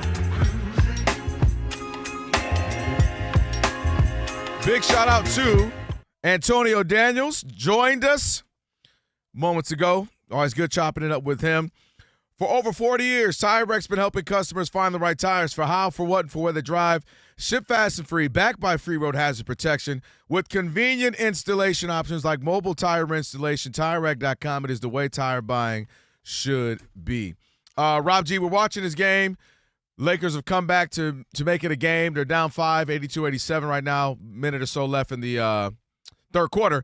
But there was a chance that Luka wasn't supposed to play in this game. Yeah, it was a big chance. And the only reason we're getting the experience of the Snowtime Lakers is because that's really over the funny. weekend, I'm sure you saw the video, Luka Doncic picked up what should have been his 16th technical foul of the season. Would have had him suspended for this game here tonight. After the game, however, he told reporters that the reason why he got a double tech with him and Goga Bitadze from the Orlando Magic is because Bitadze, according to Luka, said some wild stuff about his family, things that I cannot repeat on the air, and he said it in Serbian, and that's why he responded the way he did. Now, Bitadze maintains, I have nothing but respect for Luka and his family. I would never say anything like that. And apparently Adam Silver believes Luka because the tech was rescinded, and he's out there tonight throwing up 30-foot bombs in Detroit. Utterly ridiculous. Yeah, of course Adam Silver believed. He ain't about if he believed him. He saw the Lakers have been playing great basketball the last, few weeks. The Pistons are the number 1 seed in the East. So, it'll be a good game. My league needs good games. You need some, competition, some where people are watching, right? You got the Lakers on the heater right now. You got the Pistons being the best teams all year. Let's see them compete. So absolutely, but there's no Cade that. tonight. I mean, yeah, but it's still. I mean, we got a great game. People are going to talk about it one way or the other. Lakers on a roll, and then Luka goes crazy in the fourth. And look at the Pistons competing, winning without Cade against a team that's been great. So that's a great headline either way, and he knows that, right? And if you're Adam Silver, man, to me, he made a business decision that I'm not mad at. There were no fists thrown. Now I have an issue, right? If he smacked him, fist thrown, or crazy push, on the back of the head or something, yeah, all right, because you did something physical. But talking a little smack, doing some math, looking at who the Lakers play next. Oh, the Pistons. No. Rescind that. I don't mind it. Well, it doesn't matter. I mean, Luka will get another technical at some point, right? Yeah, but he got some bad teams coming up. I'm just saying. He can sit out against the Kings. I mean, all he does is complain it's just ongoing. Like, there's always some issue with him. So I guess they just figured, here's one that he finally pushed back on, right? Because the other ones he's accepted. Maybe they just felt like, okay, at some point, I don't know. I guess it's a he said, she said. You can't really hear. So you give somebody at this. We need a point, Serbian translator, Rob G. Somebody watch the YouTube video and get us something from it. You know what I mean? No, they all heard it. They just didn't know what he said. That's the problem. That's why I said we need a translator. Somebody just went to translate that. Is there a certain? Let me ask you this, Rob. Is there a too far on the court? Because Kevin Garnett was known to say some wild stuff. There's guys, hey, blank you, and no, okay, that's cool, whatever. I'm used to that. Used to, man, you ain't bliss, blah blah blah. Cool. But saying stuff about, wives, children, whatever. Is there such thing as too far? Or is it just I'm trying to get you riled up and get you, off your game? Is it? I don't. I mean, that's something that I think if you get involved in talking about people's wives and kids or whatever it is, families, you're going to take it to another place. You could say stuff about a guy and you don't have this or you don't have the courage or trash talk you, I'll take you on any, and all that kind of stuff to get people worked up. Family being involved is kind of weird to me. Yeah, that's to me. It's just because it's not necessary. You can talk about my game, my outfit, my scoring, lack of scoring. There's so many other, whatever you could, whatever. You just dunked on me, whatever. But the idea of going there is especially, and when we know there are some things going on in somebody's personal life, But I would imagine some people would say nothing's off limit on the court. Nothing's off limit on the football field. Nothing's off limit on a baseball diamond. He's going through right with his two kids and his estranged girlfriend, fiance or whatever. So there's a lot of stuff going on, definitely. Yeah, and maybe they gave him the benefit of the doubt, knowing I have a feeling his that situation that's going on. 1,000% agree. And don't talk about my ex-fiance, or maybe kids. He said that's why they left you, or that's why they don't want to be, or whatever it is. That could trigger somebody in that time. I would jump on a limb and say that's exactly what it was. That took him over the edge. That took him because I think he's talking enough smack that he'd be like whatever to that. And, get in somebody's face. That's what we do. That gets me hyped up, gets me riled up. But I absolutely think that's what took him over the edge. But that's why I always wonder, like, is there? Because I think some people would say, hey man, all's fair in love and war. We out here battling. So what? Man up. I think there's a lot of people who are who would side with that. I would like to think there's a point where there's some type of limit, but maybe not. But now he's playing. Well, Raji, what does Luka have right now? He's missed a lot. He's made a few, but he's not. He hasn't had his normal efficiency he's had over the last few weeks. He's got 28 on 10 of 24 shooting. Yeah, I was gonna say he hasn't looked quite efficient as he has the last few weeks. This is a good one though, man. Just starting the fourth, Pistons up 2. We'll see if they have enough to withstand the run that the Lakers just gave them. Somebody been withstanding the test of time for a long time. Kevin Durant. What's he done? We'll tell you next. It's the Odd Couple, Fox Sports Radio. We are Fox.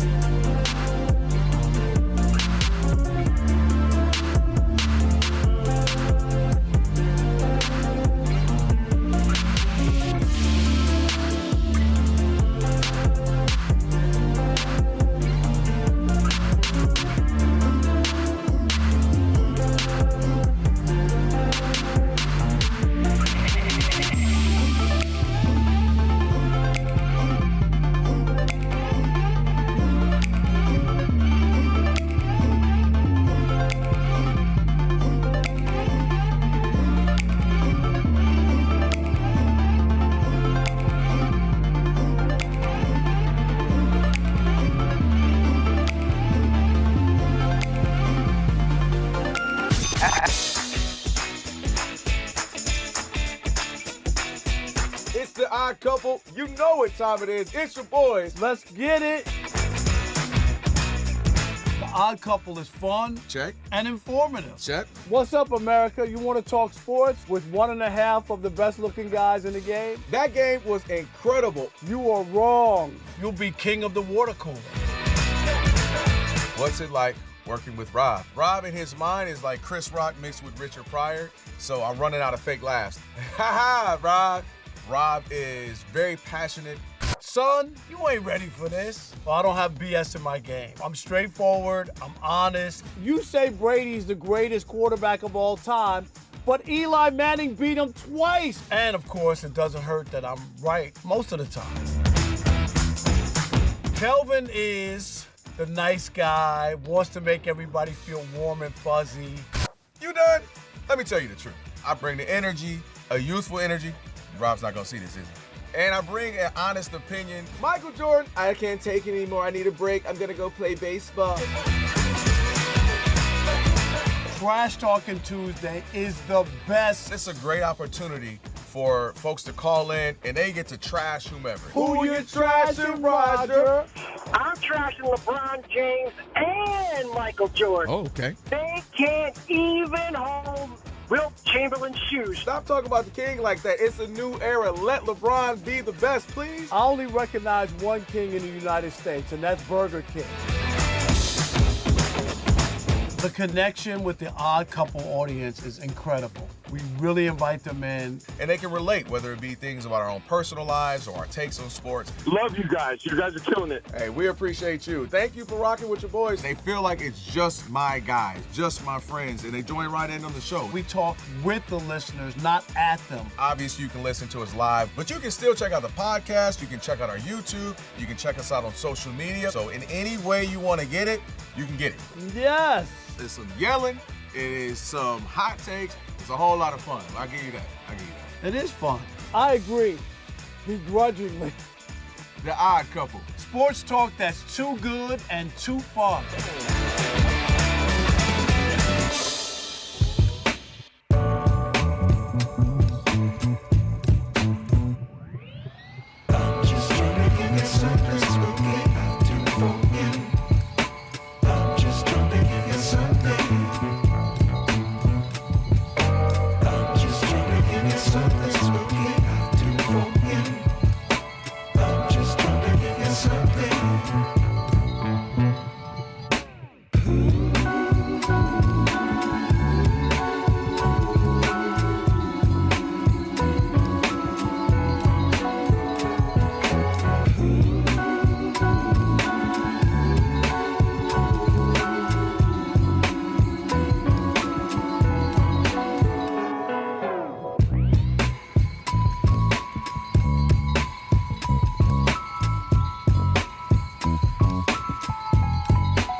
In the NBA, the LA Lakers have won 9 straight. They are tied at Detroit, 91 all, under 9 minutes to go. 28 points for Luka Doncic of Los Angeles, who was named Player of the Week in the West today. Also in action, Oklahoma City, winners of 11 straight, leading at Philadelphia 103-89 with 8.5 minutes to go. Although for Philly, VJ Edgecombe has 35 points. Big lead for San Antonio at Miami late in the third, 103-74 for the Spurs. End of 3, Indiana, which has lost 16 in a row, is winning at Orlando 103-95. In the women's NCAA second round, number 1 UConn, still undefeated, ripped Syracuse 98-45. Virginia won at Iowa in double overtime. Vanderbilt has just beaten Illinois. The Seahawks gave wide receiver Jackson Smith-Njigba a 4-year extension. I'm Steve DeSager. I've been covering this league since 1987.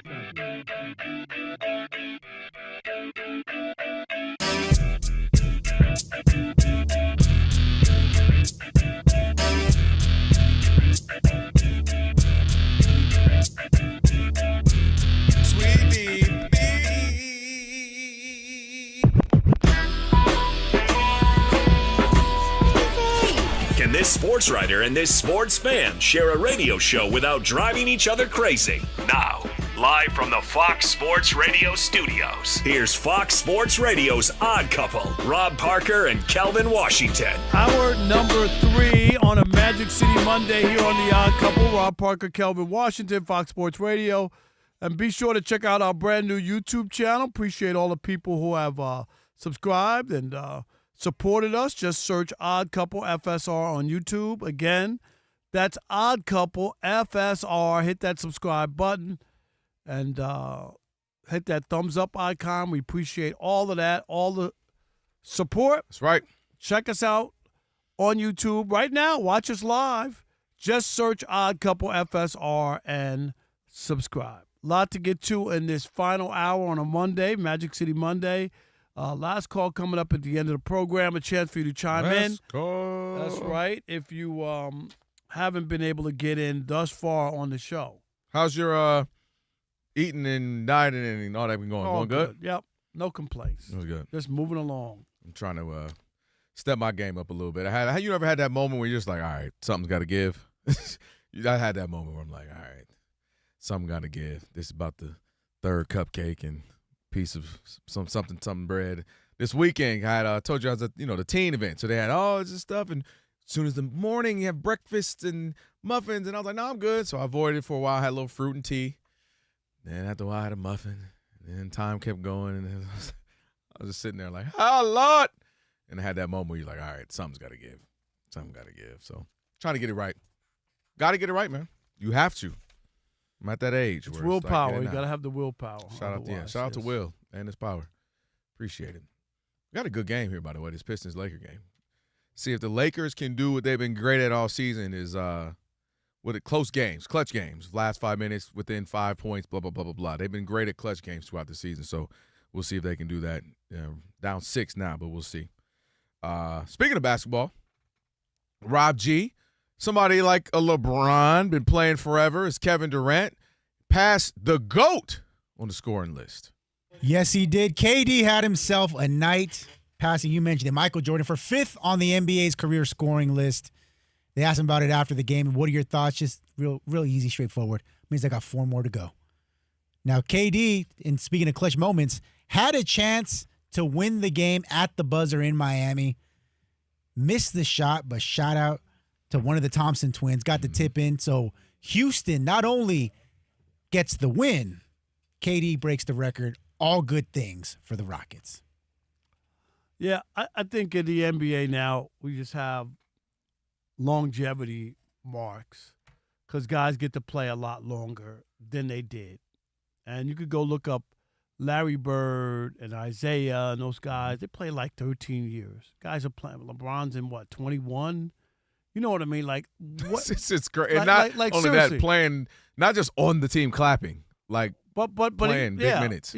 But it's just, I just, to me, and this is nothing, Kevin Durant is an unbelievable scorer, right? Can shoot from anywhere, can handle the basketball. Just a phenomenal. I remember the first time watching him live when he came up, when he got drafted and at a Pistons game courtside and looking at this tall drink of water with 2 toothpick legs. You know what I mean? I'm looking at this guy, and I knew what he did in college, but I was like, this guy can't be this. What they're talking about, because he doesn't look like much. He's a skeleton. Scrawny little young dude. I just was like, and he's lived up to all that, and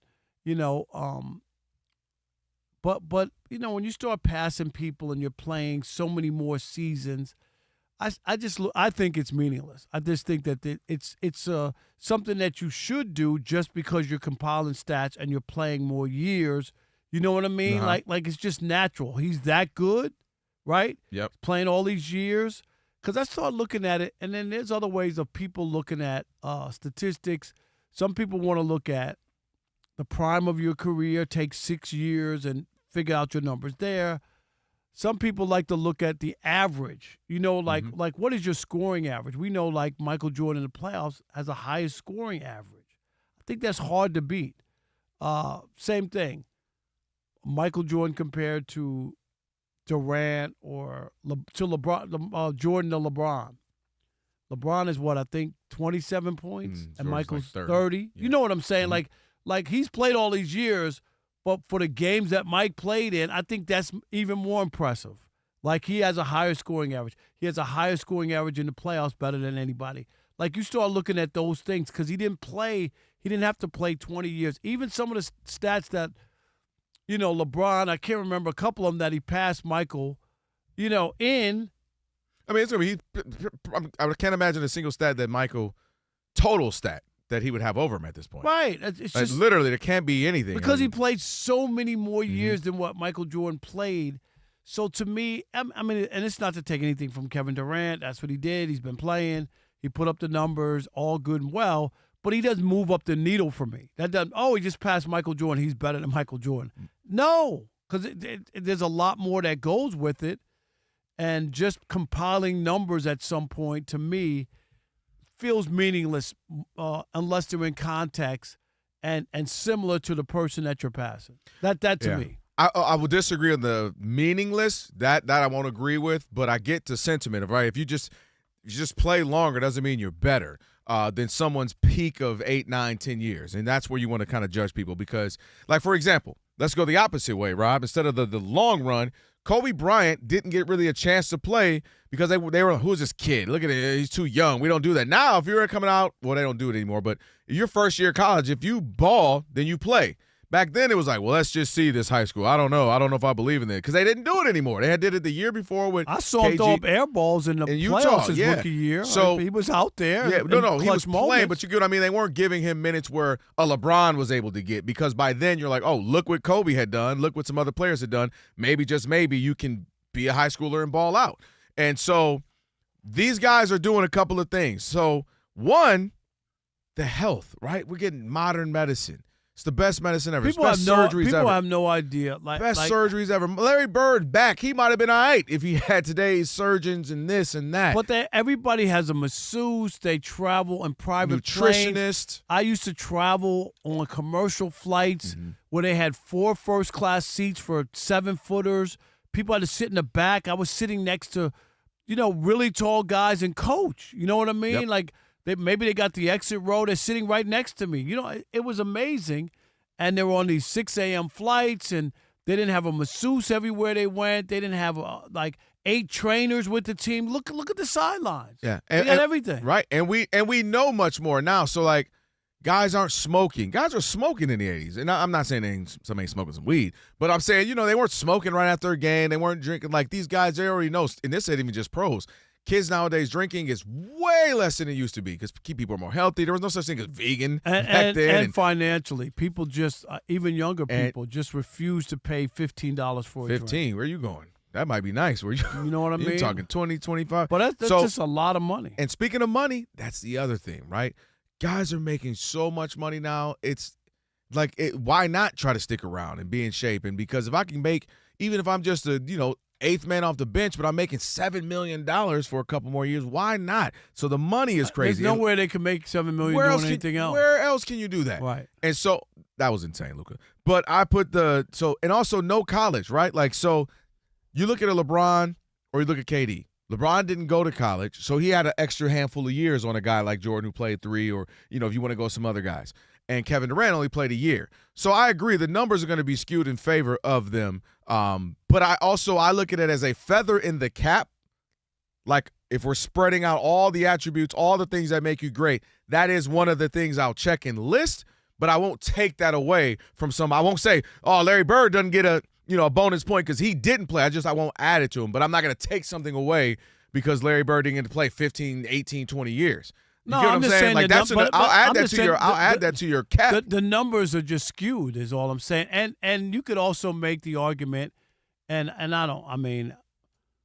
easier to score now. I could go through a couple other things that it's easier to score now. All the European players say the NBA is a piece of cake to score points in. Well, it's just a different game. I mean, they do such high pick and rolls that it's just trying to get you, and then they'll reset. Nobody's in the paint pounding. It is a different game. And then you get to take 100 threes a game, and it's not even crazy. People aren't on you like they physically like they used to be. Right. I think that counts. Just a different game how they value possessions.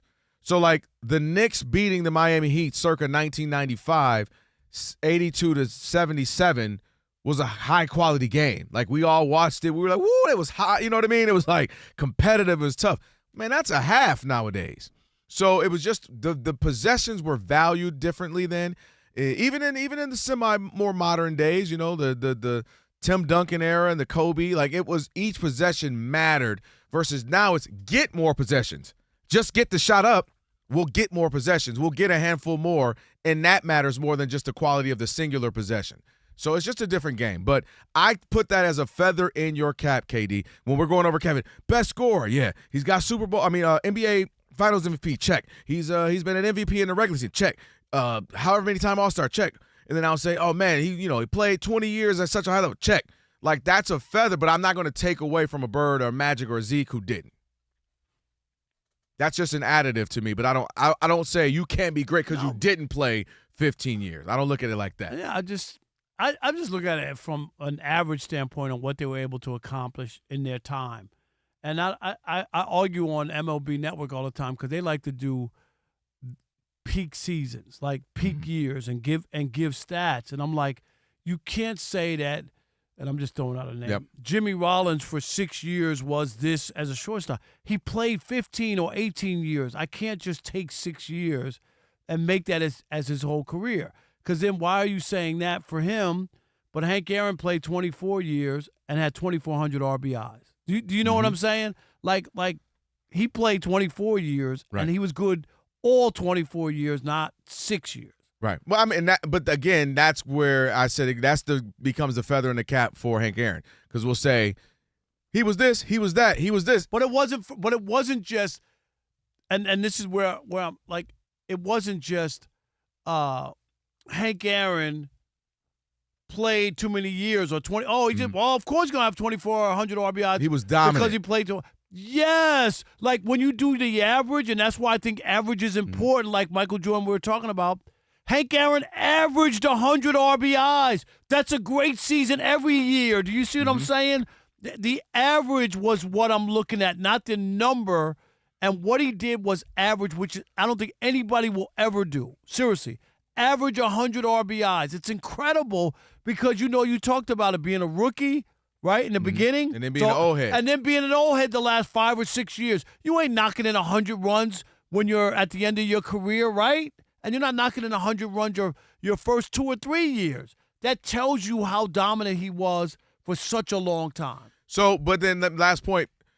So what are we saying with Kevin Durant, though? Because he's averaging 25. He's the focal point of a top, top four team. I'm just saying passing Michael Jordan doesn't mean anything to me. I mean, Michael Jordan averaged 30. Yeah. That's all I'm saying. Mike even though he played less years. Yeah, Mike is Mike, and there's no denying that.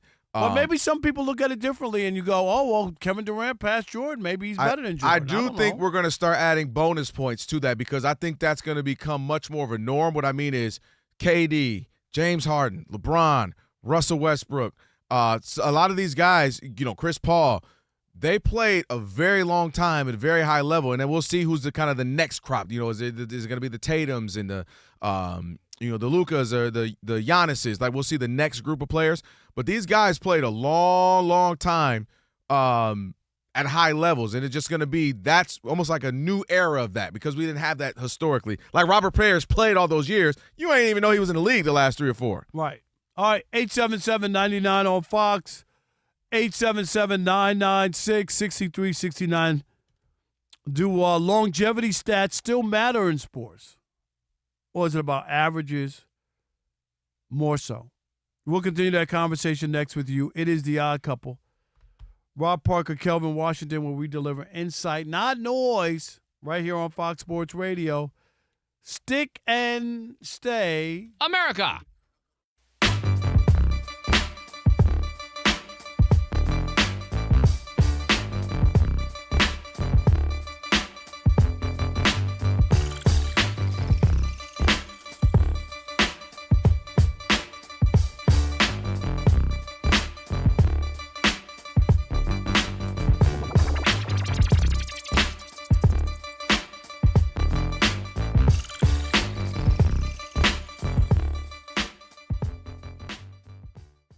Yeah, it's a bad day for us Piston fans right now. Detroit basketball is down in a big way. Cade Cunningham officially diagnosed with the collapsed lung, expected to miss an extended period of time. They didn't say initially how long he's going to miss. Later reports confirmed it's going to be a minimum of 2 weeks. So even though Detroit is atop the Eastern Conference, they're currently winning against Washington. It's going to be tough to close the season without your best player, your only playmaker. And as a sidebar, unless he comes back at exactly 2 weeks, there is a very, very good chance that he will not be eligible for any postseason award. This was a guy who was an MVP candidate as recently as 2 weeks ago. Seemed like a shoo-in for first-team All-NBA. And now he could be left out of the cold completely. And rightfully so. If you don't play enough games, and it's not has anything to do with Cade Cunningham, and he's had a tremendous season. But that's just the rules, and it makes sense. It's always been. I talk about it all the time. You don't qualify in Major League Baseball if you don't have 3.1 per plate appearances, right? Mm-hmm. That's what you need for 162 games. If you don't get that, you don't qualify. It's just that simple. Somebody could play 100 games in baseball, hit 400. They're not winning the batting title. They won't have enough at-bats. So the same thing when it goes to Cade and other players involved in this. But my biggest story, I think, and I know people are a little worked up about that he's not going to be up for awards. But I think if I was a Pistons fan, woke up and saw that news, the season's over for the Detroit Pistons. You could discount it, poo-poo it, try to make it not be so, and, he's going to be reevaluated in 2 weeks. He's not going to be ready to play in 2 weeks, reevaluated. Then it's going to take you about a week or so to get revved up to play.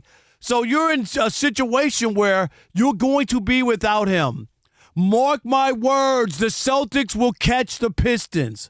The Celtics will catch the Pistons, win the Eastern Conference, and this will be the beginning of what looked like a beautiful season for the Pistons.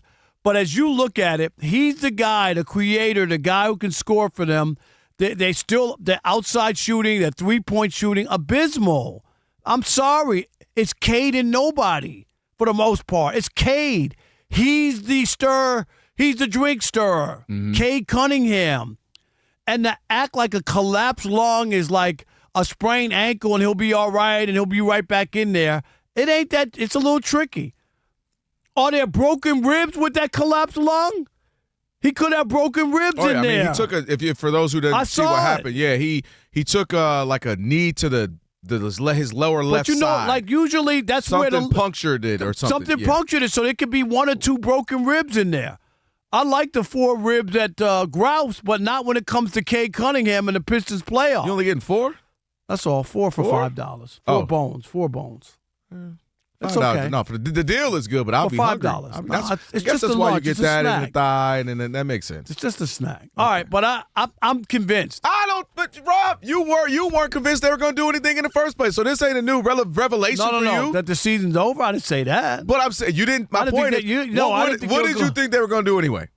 Go to the second round, win an easy first round matchup in that. So they're not going to win a first round, you saying? I'm not convinced. Not with that. Obviously, you guys see matchups. Matchups matter. Yeah, who are they playing? And then if Cade's not playing, I'm not convinced. I expect him to play in the playoffs.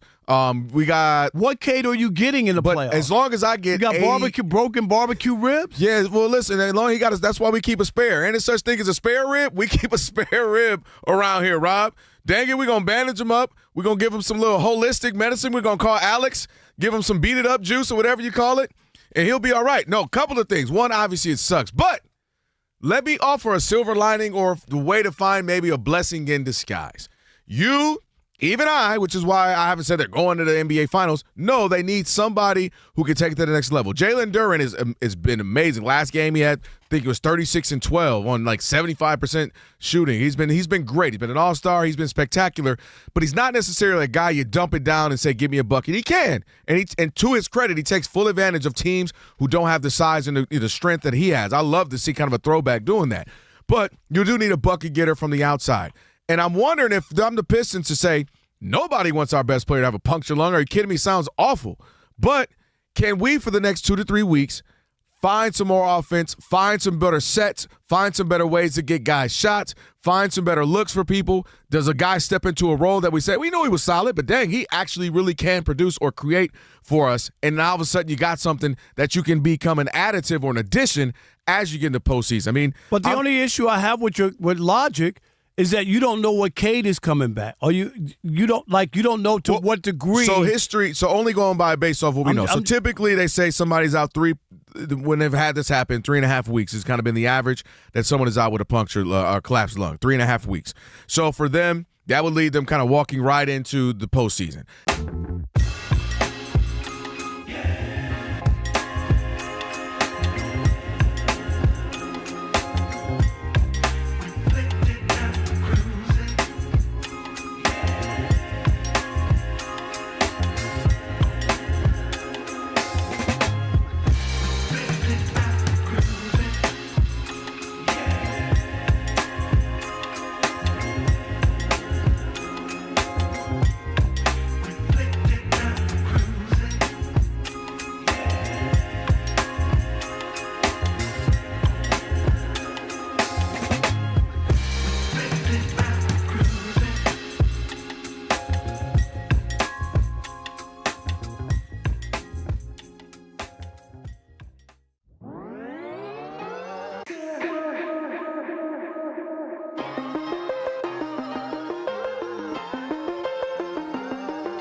Do not come. Fox Sports Radio, Odd Couple, Kelvin Washington, Rob Parker. It is a Magic City Monday. I did pull out. Yeah, okay. Thank you, Tiger. Appreciate it. Professional wrestling fans, the action continues every week. TNA Thursday Night Impact. Every week, don't miss the adrenaline, the drama, and the total nonstop action as you watch your favorite TNA wrestling stars. For showtimes and more information, visit TNAWrestling.com. All right. We got last call coming up here in a little bit as well. 877-99 on Fox. Rob, we got a tie game with 40 seconds in Detroit. Lakers just tied up at the free throw line, so see a good finish there. 877-99 on Fox. Kevin Durant passes MJ all-time points, all-time scoring list. And just thinking, does longevity matter in sports? Maybe you look at it as a bonus. Maybe you look at it as, who cares? You just play longer than somebody. You're not better. 877-99 on Fox. How do you assess longevity in sports? Who we got? All right, Andre in Massachusetts. You're on the Odd Couple Fox Sports Radio. What's up, Dre? How are you? How you doing? Thanks for taking the call. Happy Monday. Longevity most certainly matters in sports when we're looking at total achievement, but the proof is in the pudding. Okay, when we look at the big picture. Okay, so these statistics that these players are getting, to the points that you guys have been making. You're flying on these private jets. You got 10 coaches. Red Auerbach, when he was running the Celtics, he said you only need 3 coaches on the roster to get it done. That's 2-3 coaches in the old days. Now you got an army of assistant coaches to cater to your every single need. You got a dedicated nutritionist. So these guys have more. They're taking advantage of it. Credit to them. Okay, but it's quality over quantity. We're not allowing you to leapfrog our greats, our Bill Russells, our Michael Jordans, our Kareem Abdul-Jabbar's, because you happen to stay around, for an extended period of time. I think it helps. I think it helps your case, but it's not the definitive indicator. Winning is, okay? And when you look at so the ability to dominate and to your talent is being overarching is what matters at the end of the day. What I will say, I'm glad that these guys are not, these NIL, AAU, self-proclaimed greats, that they are learning, right? John Stockton, he missed 26 games in his 19-year career, all right? So that's why he's the NBA's all-time leader in assists and steals, because he grinded every single day. I like the fact that Kevin Durant and some of these other guys have that mentality. Long story not, we need to see it in the postseason where it matters most for you to be on Mount Olympus. Thanks for taking the call. All right, doubt, Jay. thank you. Appreciate it. All right, how about Chili Tim in Atlanta? You're on the Odd Couple Fox Sports Radio. What's up, Chili? What up, bro? What up, Kelvin? How you guys doing, man? Good, man. Doing Good. great. Good. Andre kind of said what I was going to say a little bit. I give Kevin Durant credit because he probably lost maybe 2.5 years with injury, and who knows where he would be at on that list, without the. That's a good point. Without the Achilles, I think he'd be kind of close right up there, maybe passing LeBron within a year or two. But so I give him credit, but I'm with Andre. Like when you look at LeBron and the years that you played, and the championships just don't add up. And if you've played that long and you think you've been that great, then you should at some point will those teams to victory. I mean, I count him only has 3 championships. I really don't count that bubble championship to me. Oh, yes, you do. That's not fair. But Chili, your point to me, and I'll let you continue, but your point is the longer you play, you look at it and go, you played 24 years and won 4 champ. That's not that impressive. Seriously. Yeah, that is not impressive. That is not impressive at all. Because you should have willed your team to at least 2 or more. I mean, think about how with the Mavericks, he had the letdown. And then the last time when he was with the Heat, how the Spurs, they blew them out. And then he started chasing them. So I can't give them to leap over Michael Jordan and even Magic and Bird. I mean, look at their first 5 seasons. Look how many championships they won in a short span of time. That's greatness right there. I agree. I think Magic and Bird, by the way, more Bird because Magic, I think most people still give him his due. I think people are starting to like Bird is the one of his era taking that, dropping on people's lists. But man. The only people who didn't see him play. As somebody who covered the NBA and watched Larry Bird play, and I'm not saying you can't see it on YouTube, but I'm just saying his impact and what he was able to accomplish. You and gotta what understand he did. what that man Dude, was doing I'm from just day saying, one. You go talk to those players who played against him back in those days. The Celtics, when he got there, were horrible. Go look it up. Horrible. It was unbelievable what Larry Bird was able to do. Dude, so I'm not saying incredible. he's the greatest player ever. I'm just saying stop pushing him down. Yeah, stop. you get a little carried away with the Bird. I'm like, dude, went to 5 finals, won 3. MVP, 3 times, maybe 4, if I'm not mistaken, 3 times. I mean, Bird was going crazy for a long time. And wasn't it 3 in a row? I think it was 3 in a row. It was absurd what he was able to do. He was incredible. All right, we got last call coming up in a little bit. We got to have some conversations about one of the stars of college basketball who is now out of the tournament right now. Steve DeSager going to get you set on what's trending. Hey, Steve. All right, let's take a look at the NBA scoreboard because 30 seconds to go, and Detroit and the Pistons and the Lakers are dueling. Lakers have just retaken the lead 110-109. Luka Doncic with 32 points. Oklahoma City has won its 12th game in a row, 123-103 at Philadelphia, despite Philly's VJ Edgecombe scoring 35 points. San Antonio's going to win its 6th game in a row. In the final minute, Spurs are up at Miami, 134-107. 26 points for Victor Wembanyama, 14 rebounds as well. Final seconds at Orlando, Indiana trying to end a 16-game losing streak, leading over the Magic 128-125. Under 30 seconds left there. 9 minutes left at Atlanta. Huge lead for the Hawks, 120-80 against the Memphis Grizzlies. And Jalen Johnson of the Hawks is out again with shoulder inflammation. Big lead at home in Chicago for the Bulls, 70-54 over Houston early in the third. Kareem Lopez from Mexico declared for the NBA draft. The NBA regular season ends April 12th. All teams play that day. Women's NCAAs are in the second round tonight. Number 1 UConn, 36-0, ripped Syracuse 98-45. And right now at 1 seed South Carolina, home team leads USC late in the third quarter, 73-31. 1 seed UCLA in a half an hour will host Oklahoma State. Virginia won at Iowa in double overtime. WNBA players voted to ratify their new labor deal. Arizona State's new men's coach is Randy Bennett from St. Mary's. Utah State's Jared Calhoun is leaving for Cincinnati, his alma mater. Ex-Cincinnati coach Wes Miller got the Charlotte job. Creighton's Greg McDermott will retire next month after 16 years there. Just one NHL game tonight. End of 2. Ottawa leads 2-0 at the Rangers. The Seattle Seahawks gave wide receiver Jackson Smith-Njigba a 4-year contract extension. Mets outfielder Carson Bench made the roster. He was a first-rounder in 2024. Cardinals second baseman J.J. Weatherholt made the team. Milwaukee pitcher Brandon Woodruff will get a start next week after last year's lat strain. Braves pitcher Spencer Strider will start the season on the IL with a strained oblique. And Coco Gauff won her 4th-round match at the Miami Open. Back to you. Steve, thank you. Have a great night. Odd Couple, Rob and Kelvin on A. Magic City Monday, Rob. We got 9 seconds left. Pistons are up 1, now 2 after a free throw made by Jenkins. Rob G, I missed that they were down, 1? I missed. How'd they score? I was looking around on the phone. What happened there? Well, it seems like the Detroit Pistons have a foot speed advantage over the Los Angeles Lakers. Oh, what you trying to say? I can't say exactly why they do. That's got to be racist. Yeah, you've been saying it all day.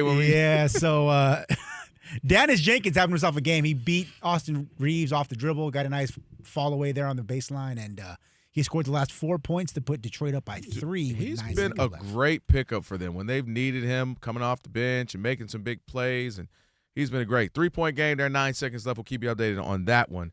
Also, Rob G, Rob and I, we've of course had the conversations about it, been making the rounds all around sports shows over the last month or so. As Darryn Peterson, they fall in the NCAA tournament.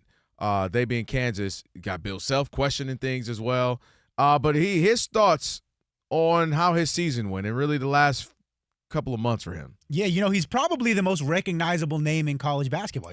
He's out of the tournament right now, even more so than a guy like Cameron Boozer, who's going to win National Player of the Year, All-American. You think? Because everybody knows and has a thought about Darryn Peterson. You guys mentioned it as recently as like January, February, he was persona non grata. Everybody had a thought on this kid who's missing all these games, pulling himself out of games. In total, he missed 11 games this season with full body cramps, with the hamstring, with an ankle, with the flu, right? He's supposed to play number 1 Arizona, and about 20 minutes before, he said he couldn't play. He left early at least 3 different games. BYU against the Banza, Iowa, who's now making noise here in the tournament. And there was a lot of conversation surrounding him. Like, well, is he hurt? Or is he just not have the heart to play? Is he worried about the draft, or is he worried about winning here at Kansas? And Peterson, to his credit, spoke to the media after their loss here in the tournament, and they asked him about, the bizarre season that he's had so far. Here's what he said, quote, "I was hurt for the majority of it, not hurt, but there was just some mind stuff. I wasn't really myself until the end of the year. I guess whatever people see in these last games is kind of who I am." For me, I read that as a combination of things, Rob G. By the way, Pistons get the win. Crazy 3-point attempt by Luka. Good D by Durant. They lose by 3. So Lakers winning streak was at 9 straight. Did you say we or they? Who was we? The Pistons. No. Okay. No. I mean, I could have said we. No, I know. I didn't. No. Great win for them, though. They definitely, without a good team streaking, without your guy Cade at home, that's a good win. It won't mean anything in the playoffs. Go ahead. They just can't get a good win. Just good win tonight, Rob. That's all. They beat a tough team. Luka been going crazy. 40 a game like it's nothing. Nothing. It's a good win. The city, I'm sure, enjoyed it. All right, back to Peterson. I read this as absolutely he's been banged up, not been great physically. But I also read this as, because me and Rob talk about it all the time, I have to play this season. Right? I couldn't just go to the league. I have to play a year away, whether it be college, pro, somewhere else across the world, but I have to be a year away from high school before I go to the NBA. Stupid rule, but it is the rule. And I read this as people maybe in his life, hey, man, they made the rules, so you ain't got to give them all that. Go play a little bit, show them what you can do. If you feeling a little out of it, don't play. Sit out the rest, because he'll play a game, Rob. He'll have 20 at halftime, and then just literally Kyrie played 11, was the first overall pick. I mean, right. No, but I'm saying Kyrie was hurt the whole season. No, but I'm just saying it didn't hurt his stock. Oh, no, that's not the question. It didn't hurt his stock by not playing, is what I'm trying to say. So somebody could have told him. But that's what I'm saying. But your talent is not sitting out. But your talent is so good, they're going to take you regardless. 1, 2, 3, you're going. You got to be an unbelievable GM to pass on a kid who has that kind of talent. Seriously, it's a catch-22. Because if you don't take him, right? Because when he did play, he's scoring a point a minute. So he's playing 20 minutes or whatever it is, 18 minutes, he got 22 points. Like, you're looking at this going, this is incredible. And all I'm saying is, I'm never going to be one to judge people when they say they can't play for health reasons. I just can't. We don't know what he feels like. I know it's easy to say, he's jaking it or whatever. I just think you got to be very, very careful. You don't know what the guy's going through. You would assume that a guy at that age playing basketball, which is fun, especially when you can dominate, right? You would want to play. Who doesn't want to play, like one college season or one portion of it or whatever? So I'm always going to give him the benefit of the doubt that when he took himself out or when he didn't want to play, that there were real issues there. It just doesn't add up to me. I don't agree. I don't think it was strictly I'm really hurt. I think it was I've showed you enough tonight. You saw it. I'm out. I'm just saying when he's saying I feel like I got the flu or I don't feel well or whatever. I don't know how you sitting in the stands or you doing a radio show or the coach or anybody knows what somebody feels like. I don't, but that's all I'm saying. But if I'm speculating, I think there was some. Yes, he was banged up. I absolutely think he was banged up throughout the season, but I think he could play. I think we saw it. He put up 22, 23. So I don't blame the kid. Why doesn't Bill Self kick him off the team or say you can't play? Come on, Bill Self. I'm saying no, because Bill Self is trying to win a tournament game, feud, and get to the if Sweet you really 16. believe that you were the coach and you thought this guy was jaking it, there's nothing wrong, and he's just doing this and whatever. I honestly would have a sit down and say, hey, at this point, because I'm be real with you, I would sit down with him, man to man, go to dinner, and say, look, it's confusing the team. They got you for a half. It's not confusing the team. They know what it is. I'm saying it's confusing because you're literally playing right now. And then I go, all right, cool. Here's second half this way. And you're like, no, I'm done. All right, we go. What do you mean you're done? Nah, no, I'm spasming. I'm flu. Okay, now I got to do this with the whole different team. I would say you've played enough. Let's just keep it real between us. You showed enough. You'll be a top 1, 2, 3 pick. You got that kind of talent. I'm rooting for you as a man. I'm always here for you. You go ahead, do your thing. Get ready for the draft. Get ready to get picked up. And we're going to focus on the guys we got here and try to compete in this tournament. But they're not going to do that, and that's why he's able to continue doing that because the coaches don't have the balls to do that. I would have. I mean this because it got too weird and your team is trying to compete and play with or without him. But these coaches don't have that because they're afraid to death that if they run him off the team, that there's going to be repercussions. And who knows, that kid in the tournament could have had a streak, and then all of a sudden you're Jim Boeheim with a championship that you had no business getting. Rob, you went the whole, what hour is that? The 5 o'clock hour without it? Without a Jim Boeheim reference? I hear you, but I'm just saying it didn't help the team. It didn't help them, and it didn't help them in the tournament. And now, Rob G, we got Bill Self sitting here questioning himself.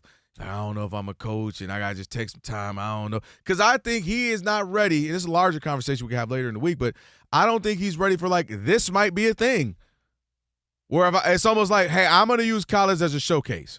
Let me play a few games, do what I want, especially like you mentioned, the elites. I'm going to come out here, play, and compete a little bit. Y'all know I'm a number one pick. I ain't make the rules. Y'all the one said I got to play one stupid year when I can just go to the pro. And if you don't want to draft me, then don't draft me, but let me have that ability and option. So now let me come out here, put up 20 the first half and be like, no, I'm good, son. Come out the next night, I'll play all 40. You say, hey, look at him. Next night, I ain't playing at all. I'm below my thighs messed up, Raji. Whatever my pops tell me, or my Uncle Dennis like a Kawhi, whatever, the team is doing right now, the brand me. Whatever brand me is doing, because y'all making me play this stupid year, 6 months of my life. I watched the Ball brothers in high school not come past half court. And cherry pick. Cherry pick the whole game. The teammates get Melo a hit 100 rebound, points. throw the ball down to them, and they would just score. Like, there's a coach. You know what I'm saying? Mm-hmm. Like they didn't do that on their own. Like they were not. The coach wasn't man enough to be able to go like. I don't want y'all to play if y'all gonna keep doing that. Nah. Do you know what I'm saying? Like so I get it if he was able to do that and get away with it. But I'm just talking about as far as when someone says physically or mentally they got something going on, I'm going to err on the side of that it's real. I do agree with the mental. That's the part I agree with because I just can't. I don't think we really can tell, and you got to be careful with that. I think the mental part, I'll give you that too, because you're battling what my parents want, what my advisors are telling me. Don't play here. Don't hurt yourself. It ain't worth it. Screw them. They using you. And then on the flip side, like you mentioned, I love the game. I want to ball. I want my teammates, so I want to play. And then I got my coach. So I 1,000% think he was struggling with the balancing of being a brand and a $1 million kid at 19 and what I should do, shouldn't do for the next level, but this level for my teammates. I see that for sure. All right, last call, 877-99 on Fox, 877-99 on Fox. We've had a great show, bunch happening. If you wanted to get in and couldn't earlier, this is your chance to do so. 877-99 on Fox. It is the last call. Holla at your boys, Fox Sports Radio. It's last call time on The Odd Couple. If you had a take and couldn't get in all show, here's your chance. Your call's important to us. Call us at 877-99 on Fox. Hurry up. Rob and Kelvin got to get out of here.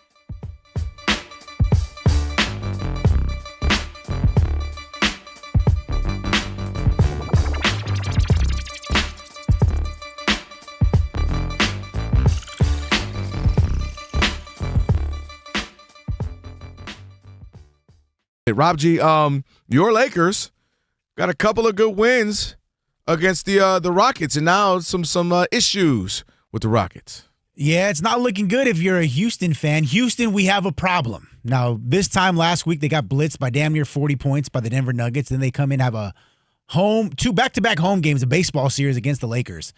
Monday night, Kevin Durant couldn't dribble the ball to save his life, had 7 turnovers after the game, says, I am the offense. I got to get this stuff straightened out, whether it's space in the floor, dunker spot, whatever. So they come back last night in what is clearly the biggest game of their season because, when you're so tightly bunched like that in the Western Conference, every win right now matters against the team you're going head-to-head with in the standings. They're down double digits early. They fight all the way back, and they find a way to lose there again. Luka Doncic goes nuclear in the last 4 or 5 minutes. And late in the game, cameras caught the Houston Rockets huddle. Not a single person speaking. Everybody staring off blankly into space. It just looked like the vibes are bad currently in Houston. Because they didn't take care of business, which is they never replaced the point guard. Mm-hmm. I'm just amazed at it. And they go and get Durant. You know what I mean? They go put this team. Everybody thought, oh, my God, you add Durant to that team? Look what they did last year without him. You're going to add this kind of a shooter and scorer, like they're going to be a tough out.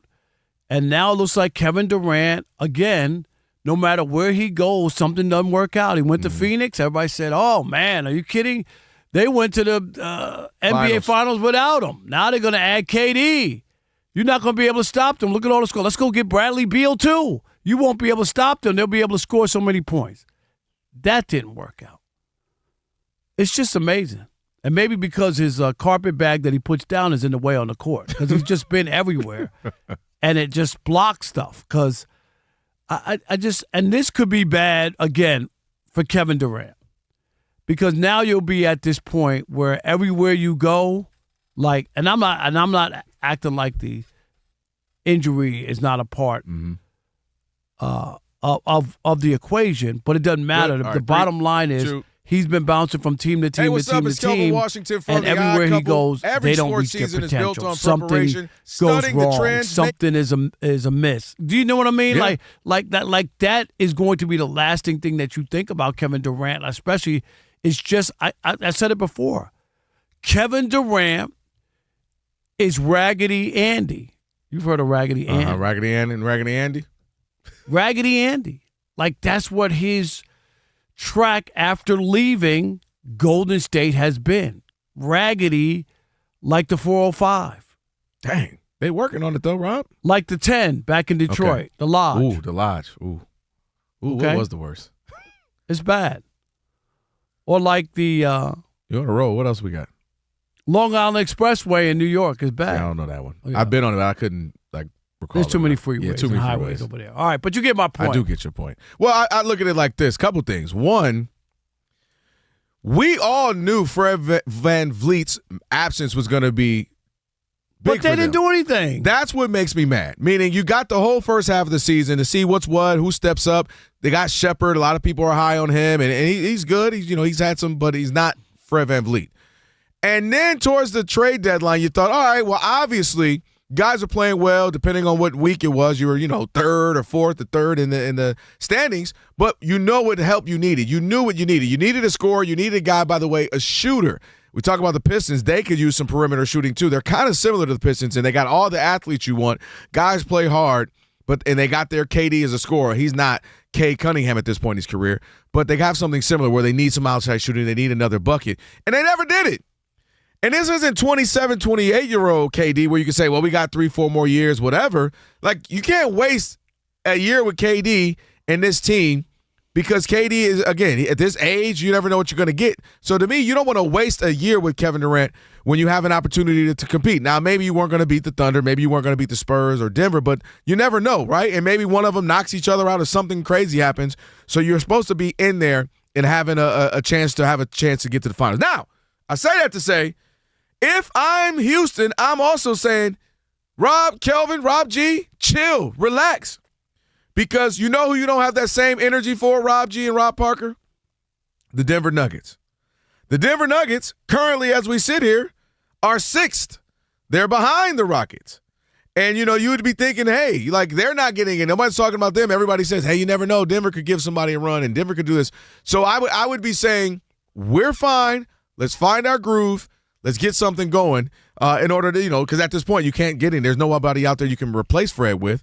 But that would be the silver lining. Would think you're a game or two away from jumping all the way back to 3rd. The Lakers are currently 3rd. But as Rob G mentioned, the West is so tight. I mean, you lose a game, you win 3 games in a row, you can go from 3rd to 7th. So you're still in this thing.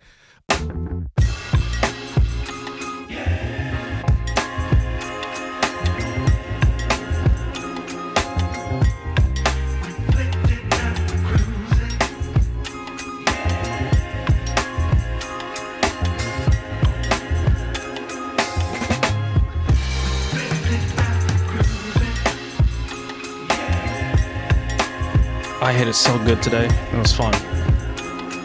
Fox Sports Radio, one more time for you boys. He's Rob, I'm Kelvin, and we are the Odd Couple on a Magic City Monday. Thank you to all of our guests today. Antonio Daniels. We had also Mo Cassara joined us as well. Appreciate it. And right now, Rob, it is time for Last Call. This is the Last Call.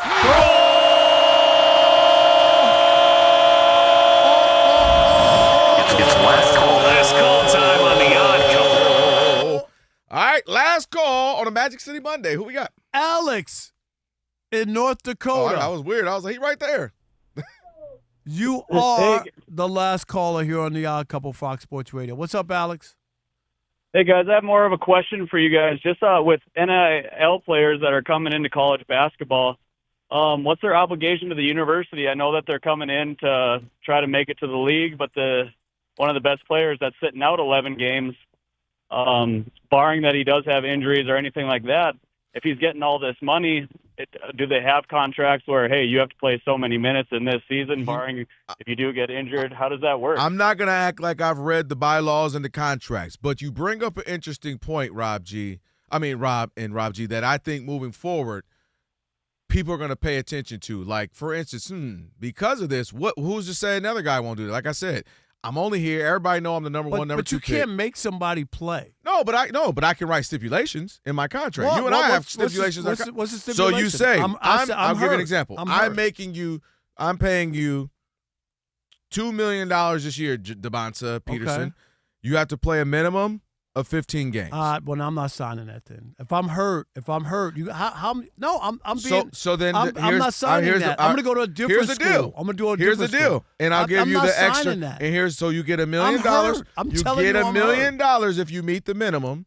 And when you play the I don't extra, have you to get do that. that. Okay. Somebody will give me a contract without that. So you could go ahead and do your stipulations, and you'll run most people off. Their agent will tell hear you, but don't sign that because this school will give you guaranteed $5 million, and you don't have to do anything. I don't know if they're getting 5. Okay, but I my get point what you're saying. is, Somebody give you the money. So if you do that, I'm just saying you're going to run yourself out of people. But I think if you're a school, again, depending on how you view this, but depending on how you view that, I can't make you play.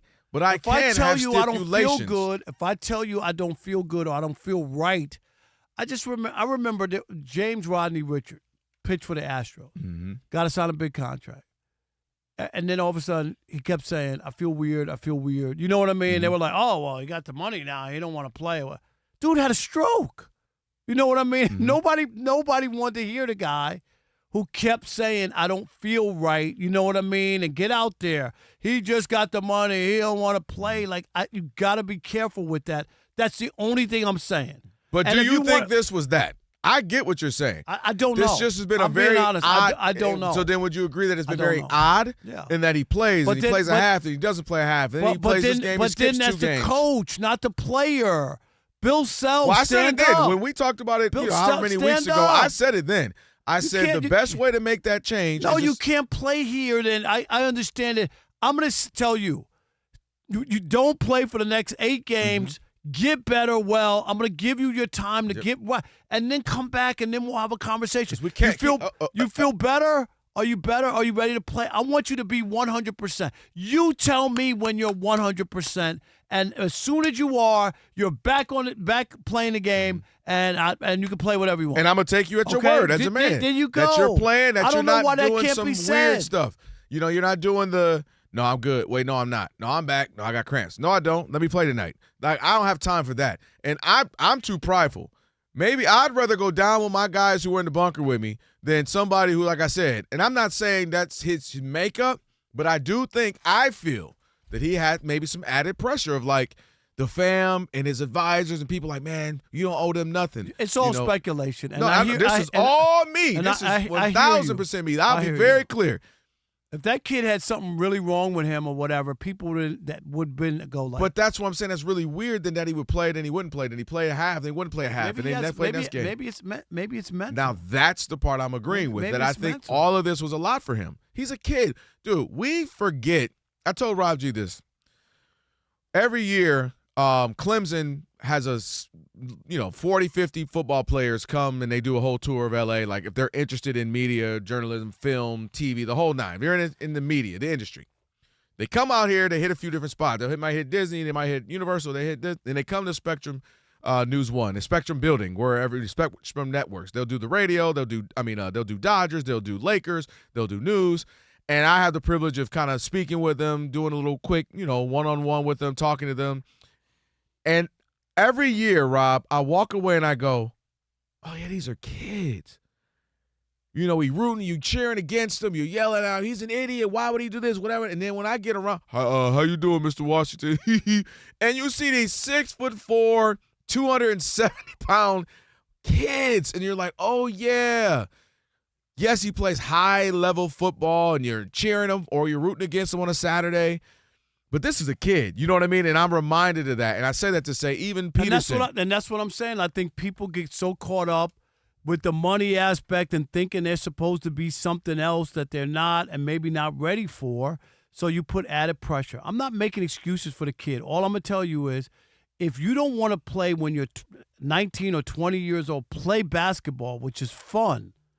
Then there's something there that I need to find. Do you know, Kelvin, that's what, not a 40-year-old who's like, a 19-year-old kid doesn't want to play basketball. Then I gotta question that there's something going on. They become brands, Rob. They're thinking about the brand, not just the game. That's the challenge. The Jason Smith Show with Mike Harmon is coming up next. I never miss your radio show. I never hear it, so I never miss it. Did you hear that?